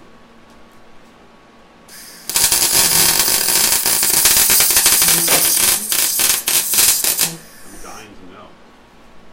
If there's no sound in vacuums, why are they so loud? Ah! Nobody knows.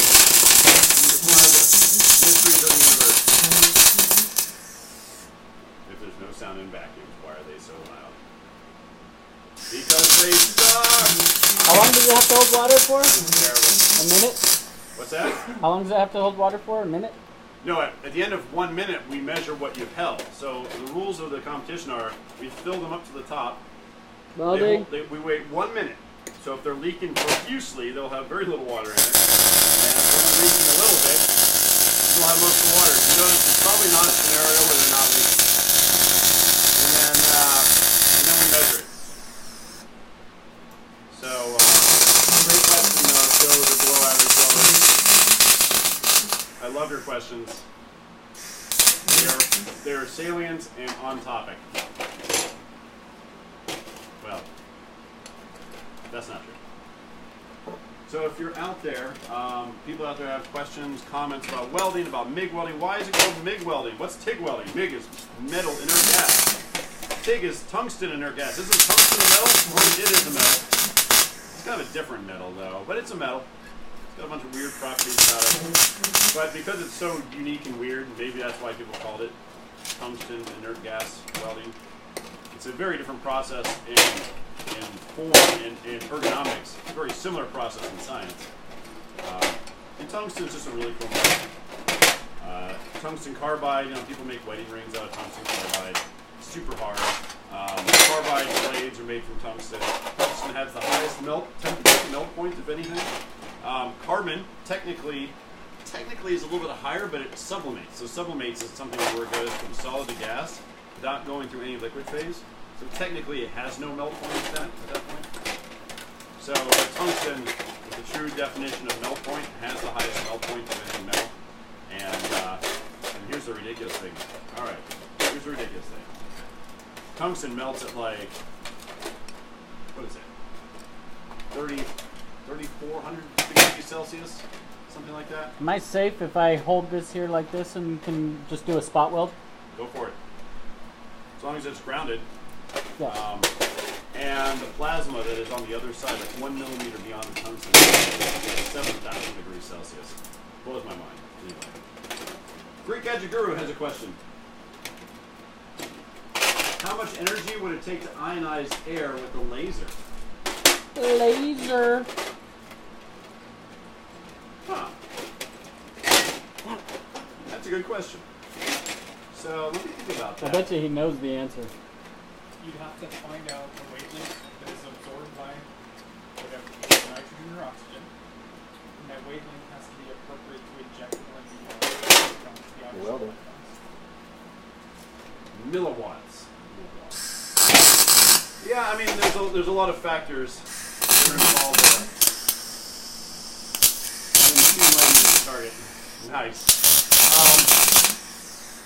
So, in the air, there's a lot of things going on, right? You have water, you have oxygen, you have nitrogen, you have all these things. And to ionize something, what you're literally doing is you're removing some electrons from it. So, you're knocking those electrons off. So you have to have material in the air to do that for you. But you've got to have a wavelength that will do that, and an energy, an amount of energy. So it's dependent on a couple of things. If the molecule just flat out won't absorb the light, then you're not going to get anything. So like when lightning hits the ground, it's not just a wavelength. It's also a ridiculous amount of power in the ground. Whereas like a CO2 laser, which has a strong absorption in the water band, doesn't need a whole heck of a lot of power to ionize the air. Comparatively. So I would have to. It's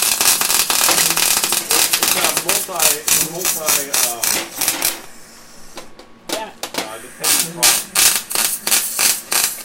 So if it's moved on you, is there a way to move it back or no? You can bend it. You can put it underwater if you want to cool it down and try to bend it. I got a sink over here, of course. That's not a good bend. You might not be able to bend that. So, great question. It's a hard to answer that question because it depends on a lot of things. It depends on the molecules, it depends on which molecules you're trying to ionize, and then there's wavelength and power dependence. So, yeah, so Greek Guru just put cool things, and he put a link to a laser gas. Cool.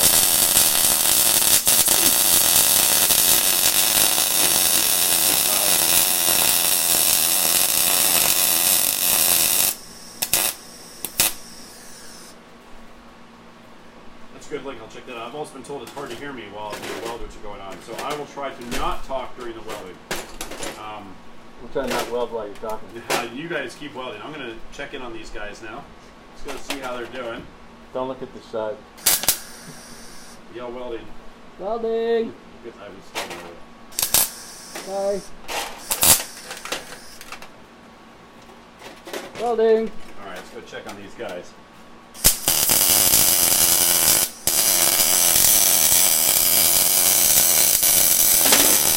Technique, how you doing over here?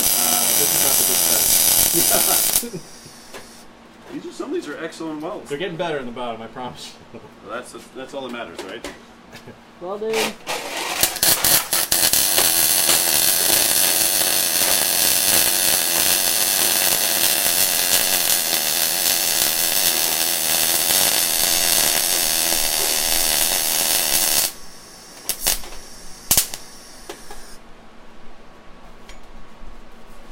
Can we test it? Yeah, absolutely, as many times as you need to. So for those who it's hard to hear me, I apologize.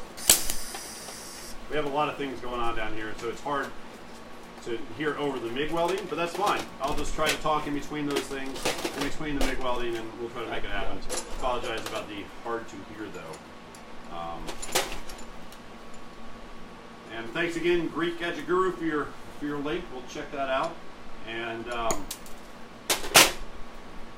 laser-induced plasma. I'm anxious to see that. Of course, there's a lot of Welding. trying to talk to you. Welding. Maybe if I move the mic. There you go. How does that work? How does that helps? It's a directional mic. Alright. Maybe that helps. Welding. If you're out there, if you can hear me better. Although you may not want to hear me better.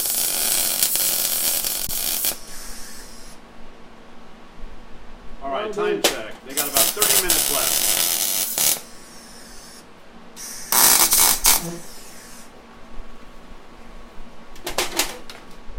So, at the 30-minute mark, I will post something new. But they're almost there. Welding. They're looking good. They're mostly on time.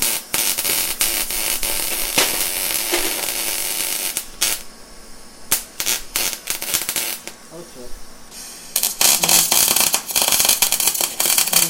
Your wire's pretty far out there, Wes.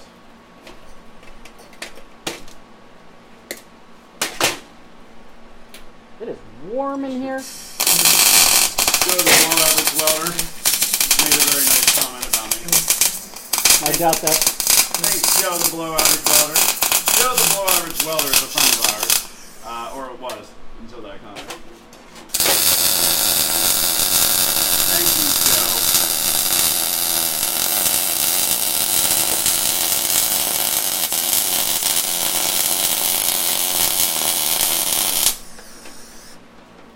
I want to rebuttal, but I will not, because I'm above that. So, anyone else have any other comments, questions, science questions? Questions for the welders? Maybe ask why are they doing what they're doing? Because you suck at it. Maybe you want to say, hey, put that part there and not there, or that's a lot of heavy nuts that are going to be going onto the bottom of your chalice. It's the design. You didn't say there's a weight limit? I am personally amazed by John's focus over there. He's hardly stopped.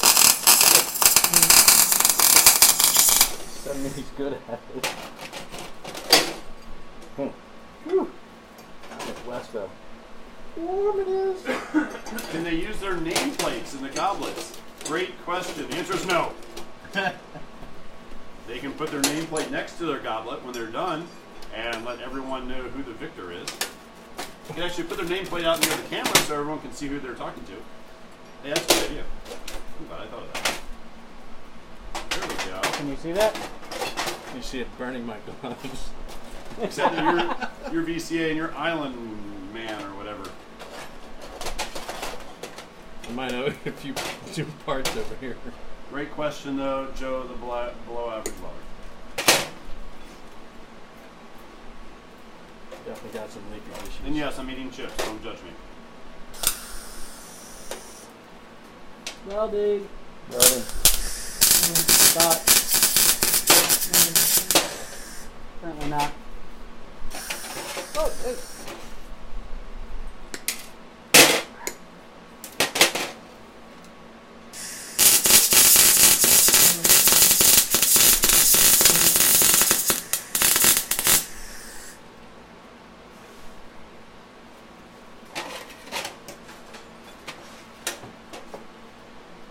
Welding.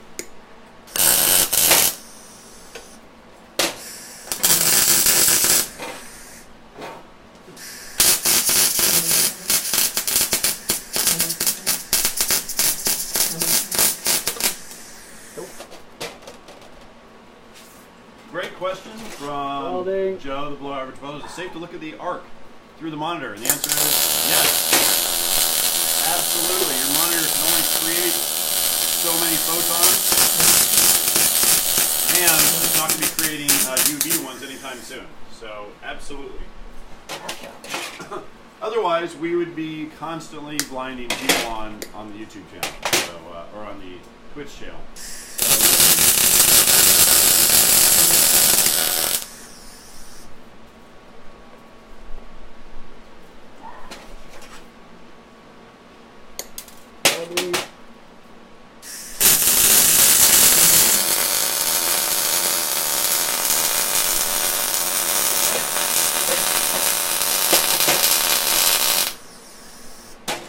Ah!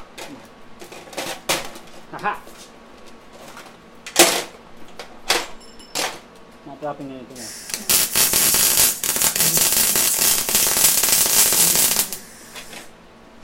Yeah, Greek Gadget Guru. That's right. If you want a quick tan, you can go ahead and stand next to an arc. But for me, it tends to go straight to red, and then straight to healing. Oh, cool. The Greek Gadget Guru says he's working on 3D printing projectiles for can.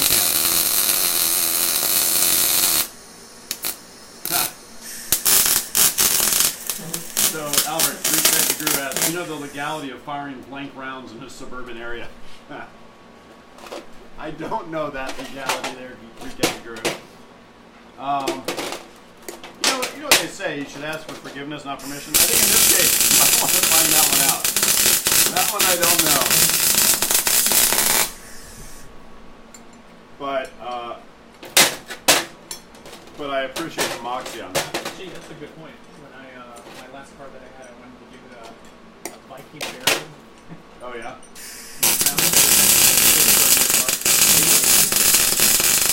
It's illegal to burn your car? In Indiana. In Indiana, that's unfortunate.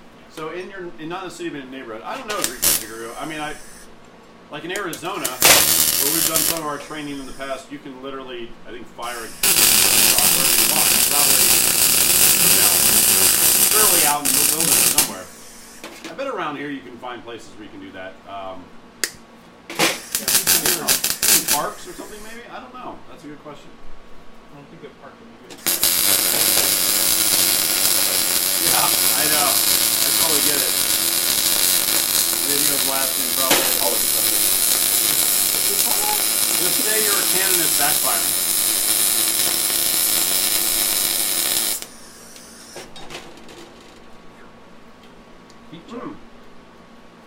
Christopher asked a really good question. What? Do they have to use all the pieces that I gave them? And the answer is no, they don't have to use them all. They don't want to. They don't have to use them all. Knowing Wes, he may want to use them all. But he may not. He might want to write Krista Bryn. I think I'm already too far into it. I have to use the other 3 pieces. Yeah, where were you like 20 minutes ago? Yeah. Slacker, you putting the kids down or something? I mean, let's get to the important stuff. I need the little chiclets were working. Yeah. So another great question, do we work at Tech Shop or teach? So we have worked at Tech Shop as far as like we've done some of our business work there. We have taught there before, that is true. We're not on the Tech Shop payroll or anything like that. We just Tech Shop provided them.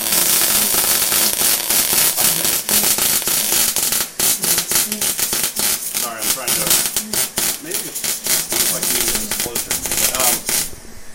Yeah, so we are certified to teach several of the things at Tech Shop, but we are not Tech Shop employees. That hurt. Christobrin says, I'm brushing Pluto's teeth and holding baby Aurora. I may owe you a pair of gloves. What's that? You might owe me a pair of gloves. Kind of close. You're using also TIG gloves. You want MIG gloves? I have like actual MIG gloves back there if you want.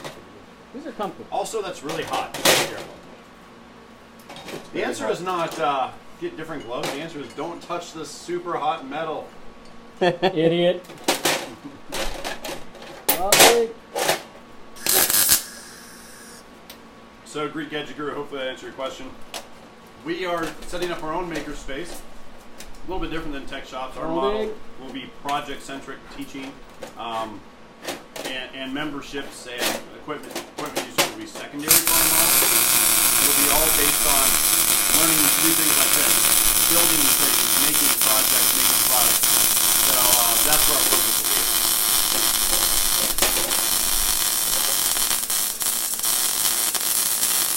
All right, let's check in on our guys here and see what they're doing. So I'm gonna go turn the camera here.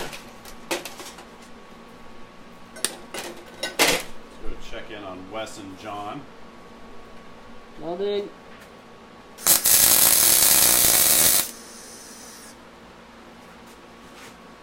Sorry. Looks good. Good. Good. More for you and me. Nothing. I'm not. So about 22 minutes left. What? I know. I'm telling you, it's a project management experience. Nothing.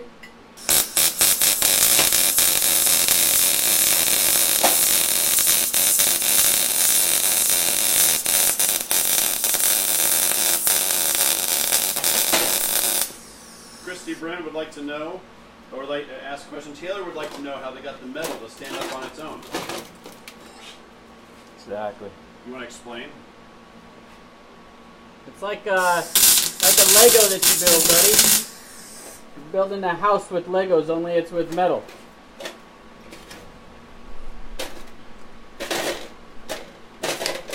Great question there, Taylor.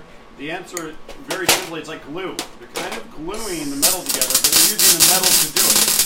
So they're getting the metal really, really, really hot, and it's melting into each other, and then they let it cool, and then it's nice and solid again. So it's kind of like, if you ever used a hot glue gun, it's kind of like using a hot glue gun. He's 6. 6-year-olds can use hot glue guns, right? You tell them, Taylor. So, Greek Edge Guru said you would have made the cup first. That's okay. We told it. We kind of alluded to Well, that. dude.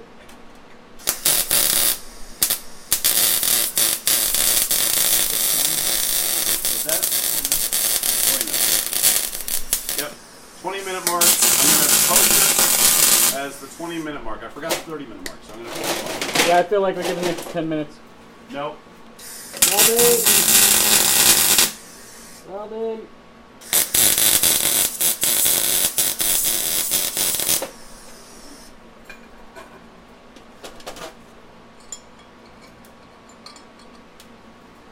Well, dude.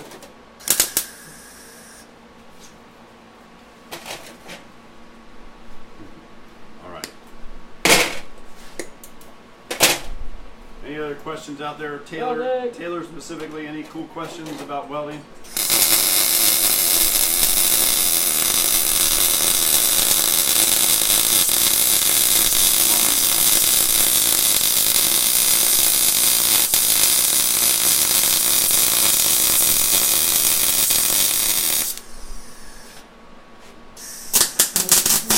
Send the link to Jeff.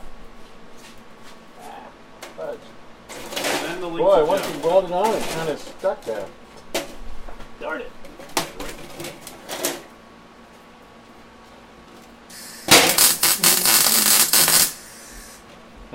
Well, dude.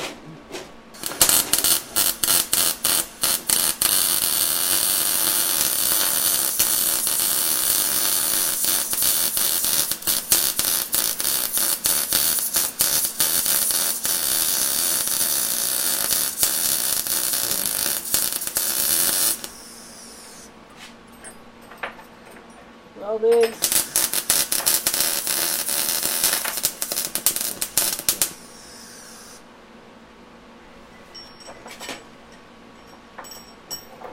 Got me in a rush. Well, dude.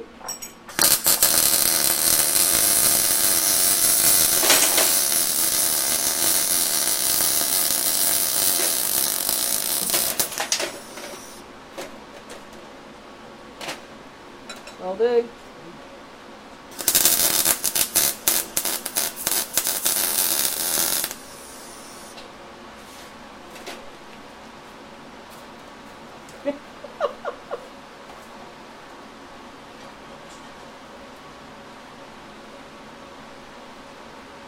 might be actually a cool idea. How's it coming?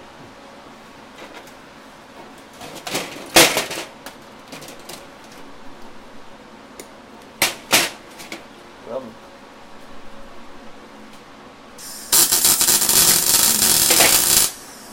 Christopher says he wants to know how hot the welder is. it's hot.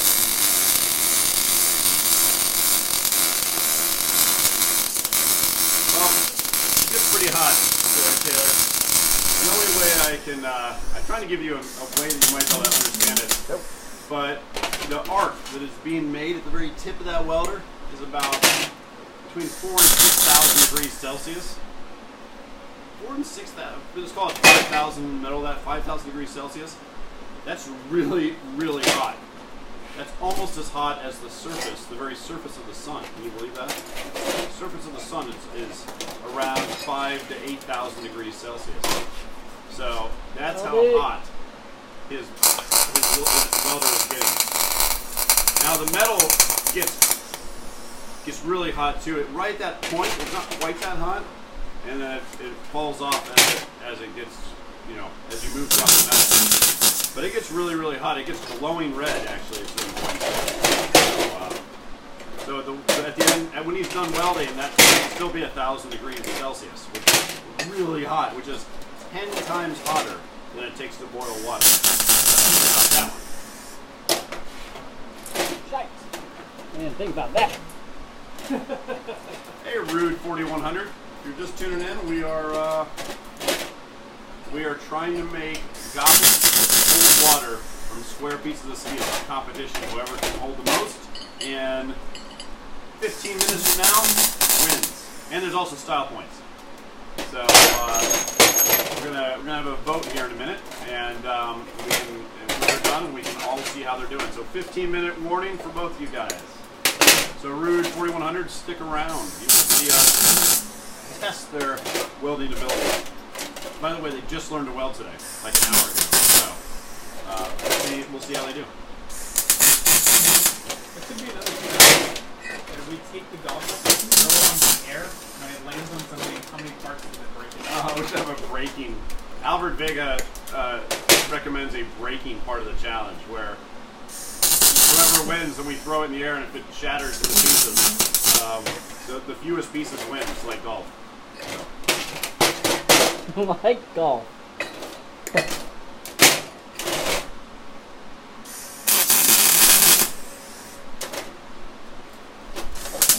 Taylor says, try not to catch on fire. Okay.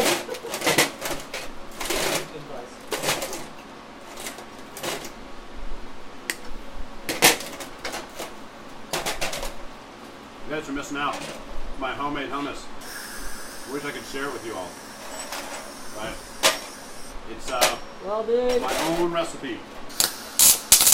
Secret ingredient is MIG wire. I may not be sure. Secret ingredient is curry. No.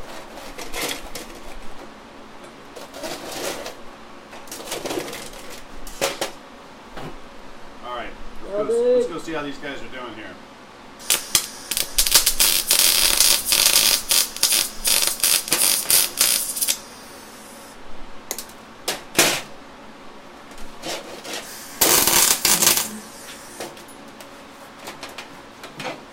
Looking good. Well, dude.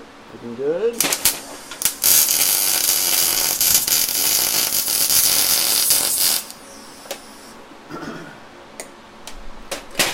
Well, dude.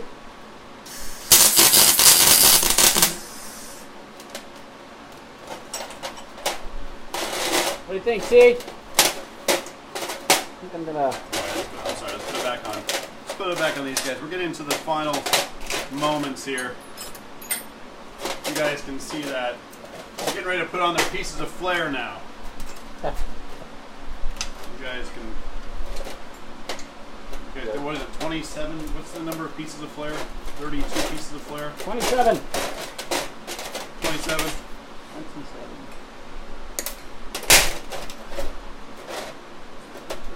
Yeah.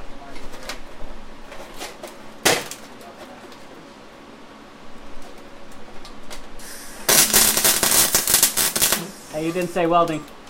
Minus 3 minutes. Christopher asks, does it stand up? Well, We're gonna find out whether it stands up here in about 13 minutes. So Joe, the below average welder asks, what metals are in the MIG wire alloy? There's a couple of types of steel that are commonly used in those MIG wire alloys. I can't exactly remember what we have in our MIG welders, but they try to get some common steels that have certain compositions, some iron and tin and other alloy compositions that are similar to what you might be welding. You're never going to match it exactly, so you want to match it as close as you can for the best, strongest weld that you can get. So I'd have to go look, but it's usually one or two metals to try to be as average of steel as possible. And still, yet pliable. It's got to go through that whole torch. So the way that works is there's a spool in the actual MIG welder that's across the room right now, and it feeds wire all the way through the gun out the end. So the steel has to be pliable. It's got to be malleable and things like that. There's a word for it, malleable. That didn't work as well as I thought. Christy says, kickstand for your chalice. Yes!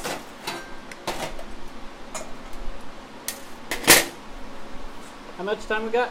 So, time check. You got 12 minutes to save the world. save a cheerleader. As every time we do this, Justin Timberlake, if you're out there, please come on our show and sing 4 minutes to save the world, and I will give you a free welded chalice. Compliments of somebody. I'm not sure who yet, but you will get a free welded, partially functioning chalice. You come on our show and sing 4 minutes while these guys weld. Think about it. It's for good cause.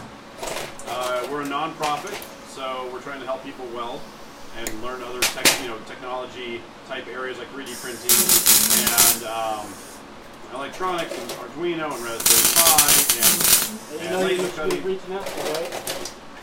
That's seaworthy there. Mr. Ashton Kutcher is who you should be reaching out to. That's who sits in AMI's front living room and loves his little technology investment. Rude 4100, thank you for joining. Greek Gadget Guru, thanks for sending them. These calls? Yeah, absolutely. Thanks for joining in. Please tell people this is, like I said, we're a non-profit trying to teach people how to do cool things, especially like what we used to do when we were running around Iraq and Afghanistan. Myself and Albert and a couple of us on the Tech Garden staff, we got used to solving problems with whatever we had. And so these guys are doing that tonight, and we're going to keep doing challenges under Downrange challenges from Tech Garden that are based on limited resources and trying to solve problems. So please join in, and thank you for joining. It's really cool to see you. Joe, the below average welder asks, if I was standing 2 miles away from someone welding, can I safely look at the arc? My answer is never do that. Yes, you're going to have some UV attenuation through the atmosphere, certainly, and it may not do anything for you. It might not hurt you at all to look at it. 2 miles? But don't. I can't tell you not to. I can't tell you to do that. It's probably going to be fine. Don't ever do it.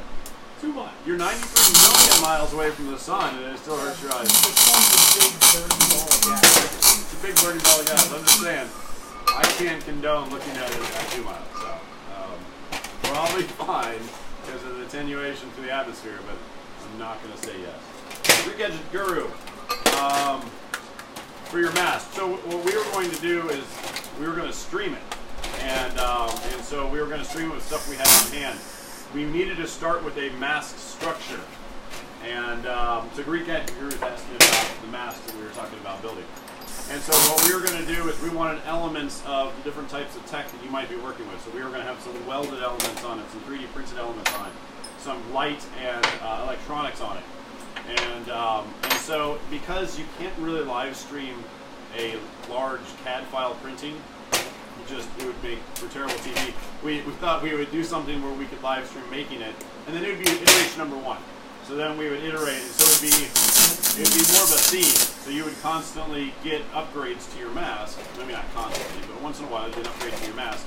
and it might have greater elements of design to it. So people could follow along at least maybe for the first one and get an idea of how to make their own if they wanted to, and then go from there and expound upon maybe greater design elements like 3D printing, something a little bit more sophisticated to the outside. Like I said, 3D printing is great, but watching it live can be very, very boring, especially on the CAD side too, as your CAD design. So maybe what we can do is have some people design up some things on a whiteboard and go from there. But we actually laid out what the initial design would be, and so we're going to stream that here shortly, one of these nights, on welding some of the elements to it, start changing the structure. We're starting with a very bland welding helmet as the substrate for everything. This is actually one of the most important parts, right? The part that goes to your head. We want to make it wearable, not just something you might want to hold in front of your face. So we wanted to start with a substrate and then put elements on it, and then once we've done that, at least one iteration, we can keep improving from there and figure out what needs to happen. So am I too loud? I feel like I'm yelling at everybody. Okay. Good. Well, thank you, tech support, who is definitely not Joe the below average welder. Well, dude. No. But yeah, Greek Edge Guru, hopefully that helps. So notionally the idea would be some nails and things to give it like in an ordered fashion. So it looks more like a grill or something to that effect. That has, like I said, more analog and sort of interesting look to it, but is ordered enough to where it's not just random. We had some really cool ideas for tile matrices of LEDs. These are these SMD type LEDs that are flat matrix, and so you can not only write stuff across your visor as your eyes, so they act as your eyes, but that they also would they could act as eyes themselves. You could write text across it, and then you would have a mouth doing the same thing. Really cool ideas on electronics that we came up with, and then you'd still be able to see out of it. And then some other 3D printed things on the top. So again, to kind of capture, we wanted to capture a lot of the things that you might do in prototyping on your channel. So you might involve some welding or some metalworking. You might involve some electronics. You might involve some 3D printing and things like that. So we wanted your first mask to represent a lot of those things. Make it shoot fire out of the face. Unfortunately, probably not safely at first. We might look into that later, but at first, I'd want to take this one step at a time. So yes, do we record while we stream? We do. So what I'll do after this stream is I will post this to YouTube probably tonight or tomorrow, and then I condense it down to like a 2-minute video so you can catch the highlights. So we're going to do that with your mask. We're going to stream it one night live, and then condense it down to like a 2-minute video.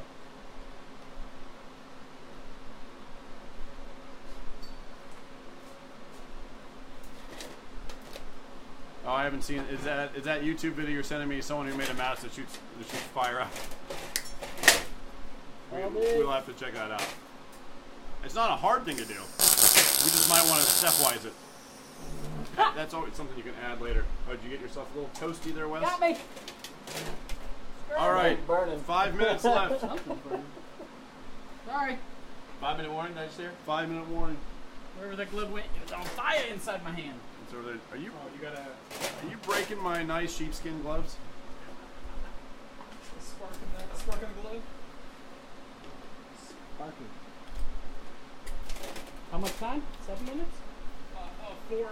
Hey, 4. Cyclops laser eyes. I love it. Has it really been an hour? We'll have to check that out, Greek Edge Guru. All right, 4 minutes. Again, Justin Timberlake, this is a perfect moment for your song. We're here live.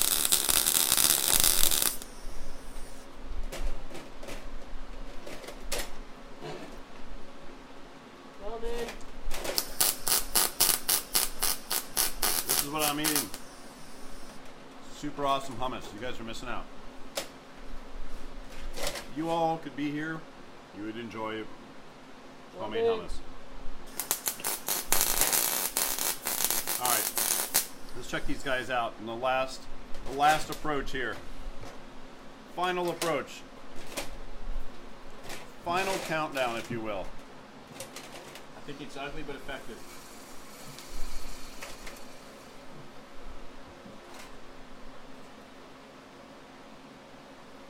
Is he putting water in his over there? He's in test phase right now. Testing. Testing. You didn't make time to test? Go to the testing chamber. All right, are we in test phase? I'm going to turn the camera so everyone can watch test phase here. If I set this in here, and It's going to get a little toasty. You could miss it if you want to, I just don't want to set it in the bottom and burn your stink. There we go. You'll be fine. I'm not going to burn my sink up. That's the hot water. If you care. It doesn't really matter. It holds up kind of well. Yeah, it's a... Hey it's Taylor, what do you think, bud? You like my All right. kickstand? All right, let me think about it. Oh, it's kind of sideways. It's all right. It's all right. There's It'll Wes. do, donkey. It'll do. There's Wes's chalice with the kickstand on it. Can I get this jacket off me now? It's warm. You guys got 2 minutes to add any pieces of flair, patch any holes, whatever you want to do. Flair.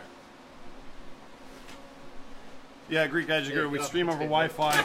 I want to do a hard ground connect. We're gonna get to that at some point here in the next upgrade. We will do a hard connect. So, you guys adding anything else? Or you done? Oh, he's going for it. Look at this. How much time we got? You got 2 minutes. 2 minutes. Look at John, guys. Now that is motivation right there. That is someone who's You're gonna using help. up all your bow hair. That's someone who's gonna help the warfighter right there. And someone, if he doesn't get it right when he tilts back to drink it, the ball's going to hit him in his face. Well, Go look. I love it. Yeah, Greek Gadget Guru, if you have any, I'm all ears. We're probably a little laggy right now in a couple of areas. Not sure if that's my computer or if that's our router. What does Greek Gadget Guru do? He has a great website where he makes a lot of cool stuff. He's on YouTube. You got to check him out. Greek Gadget Guru on YouTube. Yeah, check him out. He's made a lot of cool gadgets.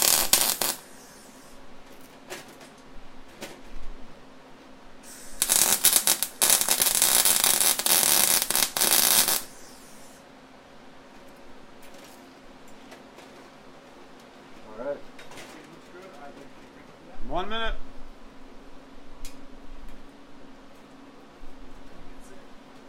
Oh, thanks, Rude.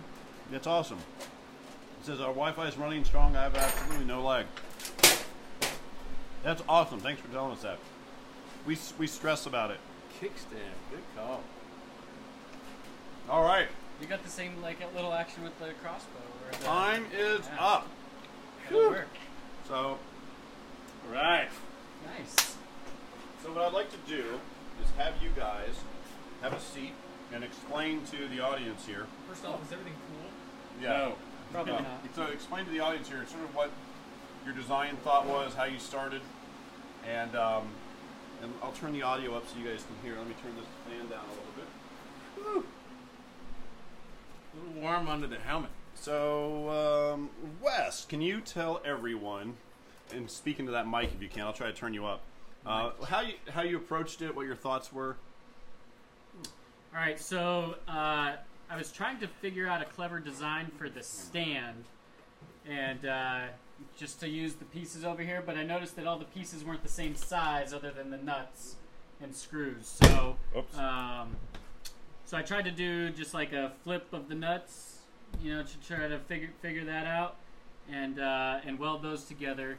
And then I tried to make like a sphere, you know, kind of like a Stella glass is what I was trying to go for, but couldn't figure out if I had enough pieces or not. And so, in the matter of time, I just went with the probably the standard chalice cup of the 8 pieces, which is what we were given, 2, 4, 6, 8, 10 pieces that we were given.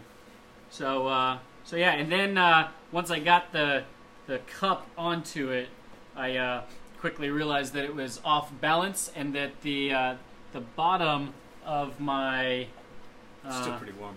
yeah, of my cup, the initial weld that I did, that's the very first weld. While it may look like a good weld, well, it also took away the center point of my stand, and so I had to build the little kickstand piece of flare in order to right side and balance my chalice. It doesn't count as flare as you tell everybody that it's functional. Right. That's right.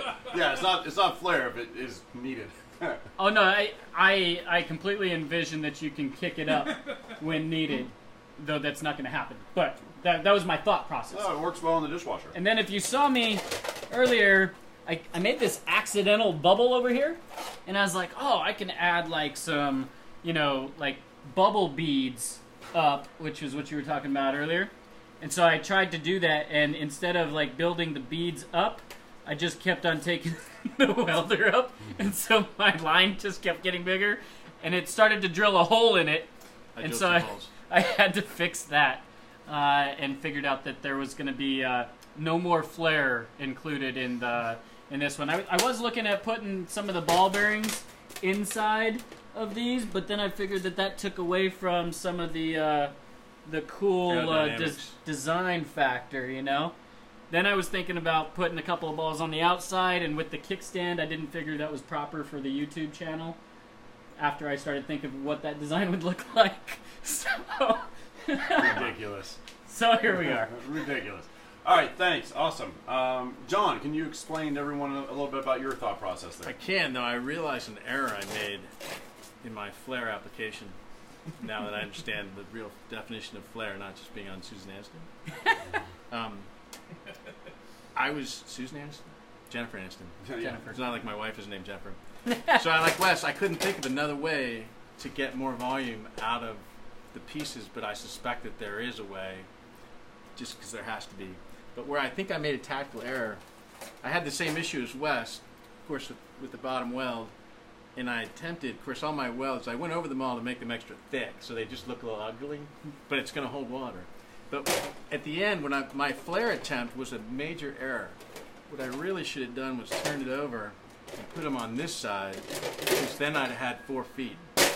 And it occurred to me right after they would not come off anymore. And of course, being screw eyes, no, you can't just spin them over quite as well as you might have been able to at one point. But I realized too, I hadn't been thinking like Wes. I think came that later too, although he had the much bigger nuts, which I suspect he realized he was going to have issues with. I was thinking handle, and then it occurred to me I had to stand up, and thought I was all over with those eyes, but I do wish I had turned the ball bearings over. An actual handle would have been a good idea Awesome. too, like with these guys to come out or something like that. An actual handle, that would have been good, like a beer stein, like a or beer something. stein handle. That would have been cool. So Greek Gadget Guru says you could have made the entire thing with it just by building up the MIG wire like you were thinking about. That would have taken a long time, but you might be able to do it. That you could have just kept going around the top for more volume, just around. Well, I found I guess that's what I tried to do here, was try to layer it, and so I figured if I was going to layer it here, that I would have drilled a hole into it, because I am such an expert welder. Awesome. So, but that is a great idea to increase volume. You are absolutely right. I realized pretty early I should have tack welded more, because I definitely got some warping and was like, oh shoot. Yeah, so did I. And that's why my nuts got a little out of whack, because same thing with what I was saying with this up here on the bottom weld. That I tried to use the angle to get them straight, and I think I almost did. But the advantage of tack welding, it does allow you to do the oops. Yeah. So guys, excellent job. That was fantastic on both of your parts. So here's what I'd like to do. So for the audience out there, if you guys could vote on which do you think has better style. These are style points. So if you were to walk into a store, and assuming they both work, which one would you buy? And no texting your family to vote. I was just going to tell her to vote. She'd probably vote against me. No, everyone vote. Tell me what you think you would buy. Now we're going to do the test. So the water test goes as such. We're going to fill it up to the very, very top. It's got to hold water for 1 minute. And then we're going to dump it into a a highly calibrated Pyrex cup, and then we're gonna see whose is the most. Normally, it's very clear on whose is the winner. Also, I will say, for the first time we've ever done this, Yours is more flat than mine. Mine's like both of you chose a square sort of geometry. No one's ever done both of that. Usually, someone picks something like that, and someone picks something else. You guys are the first time it's both been like a square geometry, and both of you guys used nuts for the stem. That's the first time that's ever been done. So you guys are certainly thinking somewhat in lockstep. So why don't we come over here? score one for the home team, I think. So Greek Edge, which one is that one? The one that you're referring to? This one. Yes, Joe, the below average welder. You got to vote. All right, so we're gonna come over here and we're gonna do the water You got test. some very loyal children, Wes. I got what? Very loyal children. Do I? I'm surprised that there's. Well, it's only 8:30. So this is They're doing our. Thanks for staying up, guys. All right, are we filling this then? I'm still losing. So I will. How about this? Why don't we put it down here and you guys fill it to the very brim with this cup. And then the minute you tell me go, I'm gonna time it, and we'll time it for 1 minute. So tell me when you're happy that it's full. All right.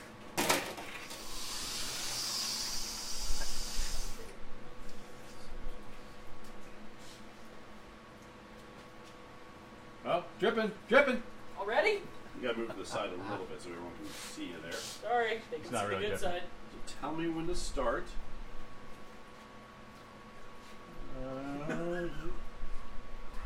It's getting on surface tension, are we? Surface tension is helping you. Everyone's just gonna drop this. Okay. All right, I think we're Go. good. What the hell? All right, so, and I'll see if I can get a little closer to that. This one little job We'll here. just use this camera. Yeah, we're gonna bring in another camera for you guys here. You getting a drip? So in the future, Not much. those wireless IP cameras. you can Little stick one them over out there. and walk them around anywhere. That'd be great. There's no drip yet. So if you guys, I don't know if you can see that very well. The lighting is actually. Yeah, you don't even have one. Hey, hey, hey, hey. No, yeah. There's So- one. One big. Ah, there's one drip. Not bad. It's not the Titanic. Go, go. It's just breaking loose. So you can put a little soap in there 19 and help seconds break left. tension. Let's go ahead and Travel faster. let's go ahead and dry this thing out. Mark one Yeah, no mod extra zero water. dryer. Not even a drip. See how mine, All right. mine is a little cockeyed though. I missed some volume there. So That is you're true. you're responsible for dumping it all in too. So if I Ah. spill it, you can't blame me. All right, so you gotta do it. Time's up. Time's up. That's a tough pour. Okay. Leaving a spout might have been Yeah, smart. this is a tough pour. Do we have anything bigger to pour it into? I actually do. You want something bigger? Yeah, you're not dripping. Quality. There you go. Quality. What are we at? So what are our milliliters there on the other side? We're using metric. Oh, we got some. No trick. So let's let it Sorry. set. You know, actually, I'm going to bring it over here so we can all see it on the camera here. I feel like that's pretty solid. It's I pretty do too. solid. You could get a whole lot more in there, and you held it. You got good looking welds, I have to admit. I feel like I can't so see through the we helmet. are. Let's take a picture of it. Should you do it by weight? Give a small scale. No, I wish. Where were you? That's how I measured I was- whether my water meter is accurate Yeah. or not. All right, so we're We're going gonna have to have photo overlay. We're going to take an image here. Had it accurate to 1%. So we are just under 450 milliliters. We're probably at 420 milliliters actually. This shows me at I know if it's 1 close, 3/4 cups. If it's close, we'll just show the pictures and we'll have the Yeah. judges determine. That's right. Yes. Celebrity judges. All right. Celebrity judges. The other way you could do is just pour this water back in, but that would be Here. that is less exciting. So let's go back over to here. So let's dump that out. It's nasty West water. And same thing. Beers? Same thing, John. You It's on can. the floor. It's up to you, and just tell me Oh. when to start the 1 minute timer. Okay.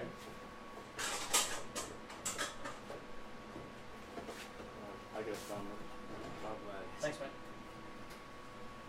All right.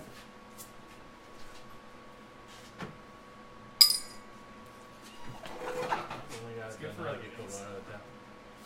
There you go. Rude 41 4100, you might be the swing vote on this. So He's our celebrity judge. you're our celebrity judge, Rude 4100. So we need a vote if you're up for it. I like that one's really.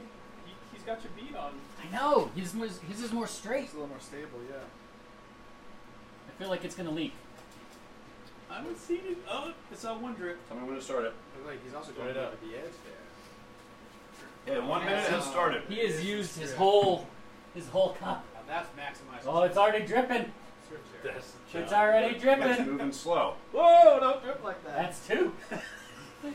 Count the Like, what's that minute over? It's moving slow. We're at 40 seconds mark. At 40 or 40 left? Got 40 left. All right. Oh, come on. Yeah, keep dripping. Keep dripping. Times never moves. 30 seconds. Drop the cup. When you're welding, Too Oh. close. when Oh, you're yeah. welding, I don't the want to time hear you goes got like that. not enough on your shirt. No cheat. When you're welding, the time goes like that. But when the clock is on, it's like, oh, come on. There we go. Alright. So we got 15 seconds left. There's that hole. Right now, it looks like it's tied for style points until Rude or somebody else makes a decision. We're tied. So okay, time's up. Oh. Oh. Nice Ooh, pour. I think even with his Oh! Dang it. We need an official, Dang it. very oblique measurement over here. Ah! Take it and just keep drinking. Do this. All right, yeah, I'll just hold A it. quarter of a cup. Damn lopsided chalice. It looks like Quarter of a cup. the Whoa. winner chicken dinner is. All right, I don't even have to wait for it to go down. It's obvious. Hey. It's not obvious. It took very specific scientific equipment, but at the end of the day, it looks like John is our volume winner. Congratulations, John. Your prize is a welded chalice. Wow. And I thought it wouldn't be a good prize. And it looks like you guys tied for style points. Boom. Thank you, Taylor and Kelsey, for staying up. Oh, you know what? I just realized is Christy didn't vote. Oh. Ah, she's gonna vote So, for you. so between Rude 4100 and Christy are the swing votes. So, because I counted Taylor and Kelsey as a vote. But Come on, Rude. Come on, Rude. So anyway, one last. So before we wrap up, we'll see if these guys vote. But I want to just parting comments from you guys. This time, John first. What did you think about the process? How did you think about the teaching process? You know, we didn't spend a lot of time talking about welding or anything. We kind of got to safety and got you guys dirty. So tell me about that and what you thought about all this. Yeah, I think that was awesome because it was certainly a lot more fun than it would be sitting here all day.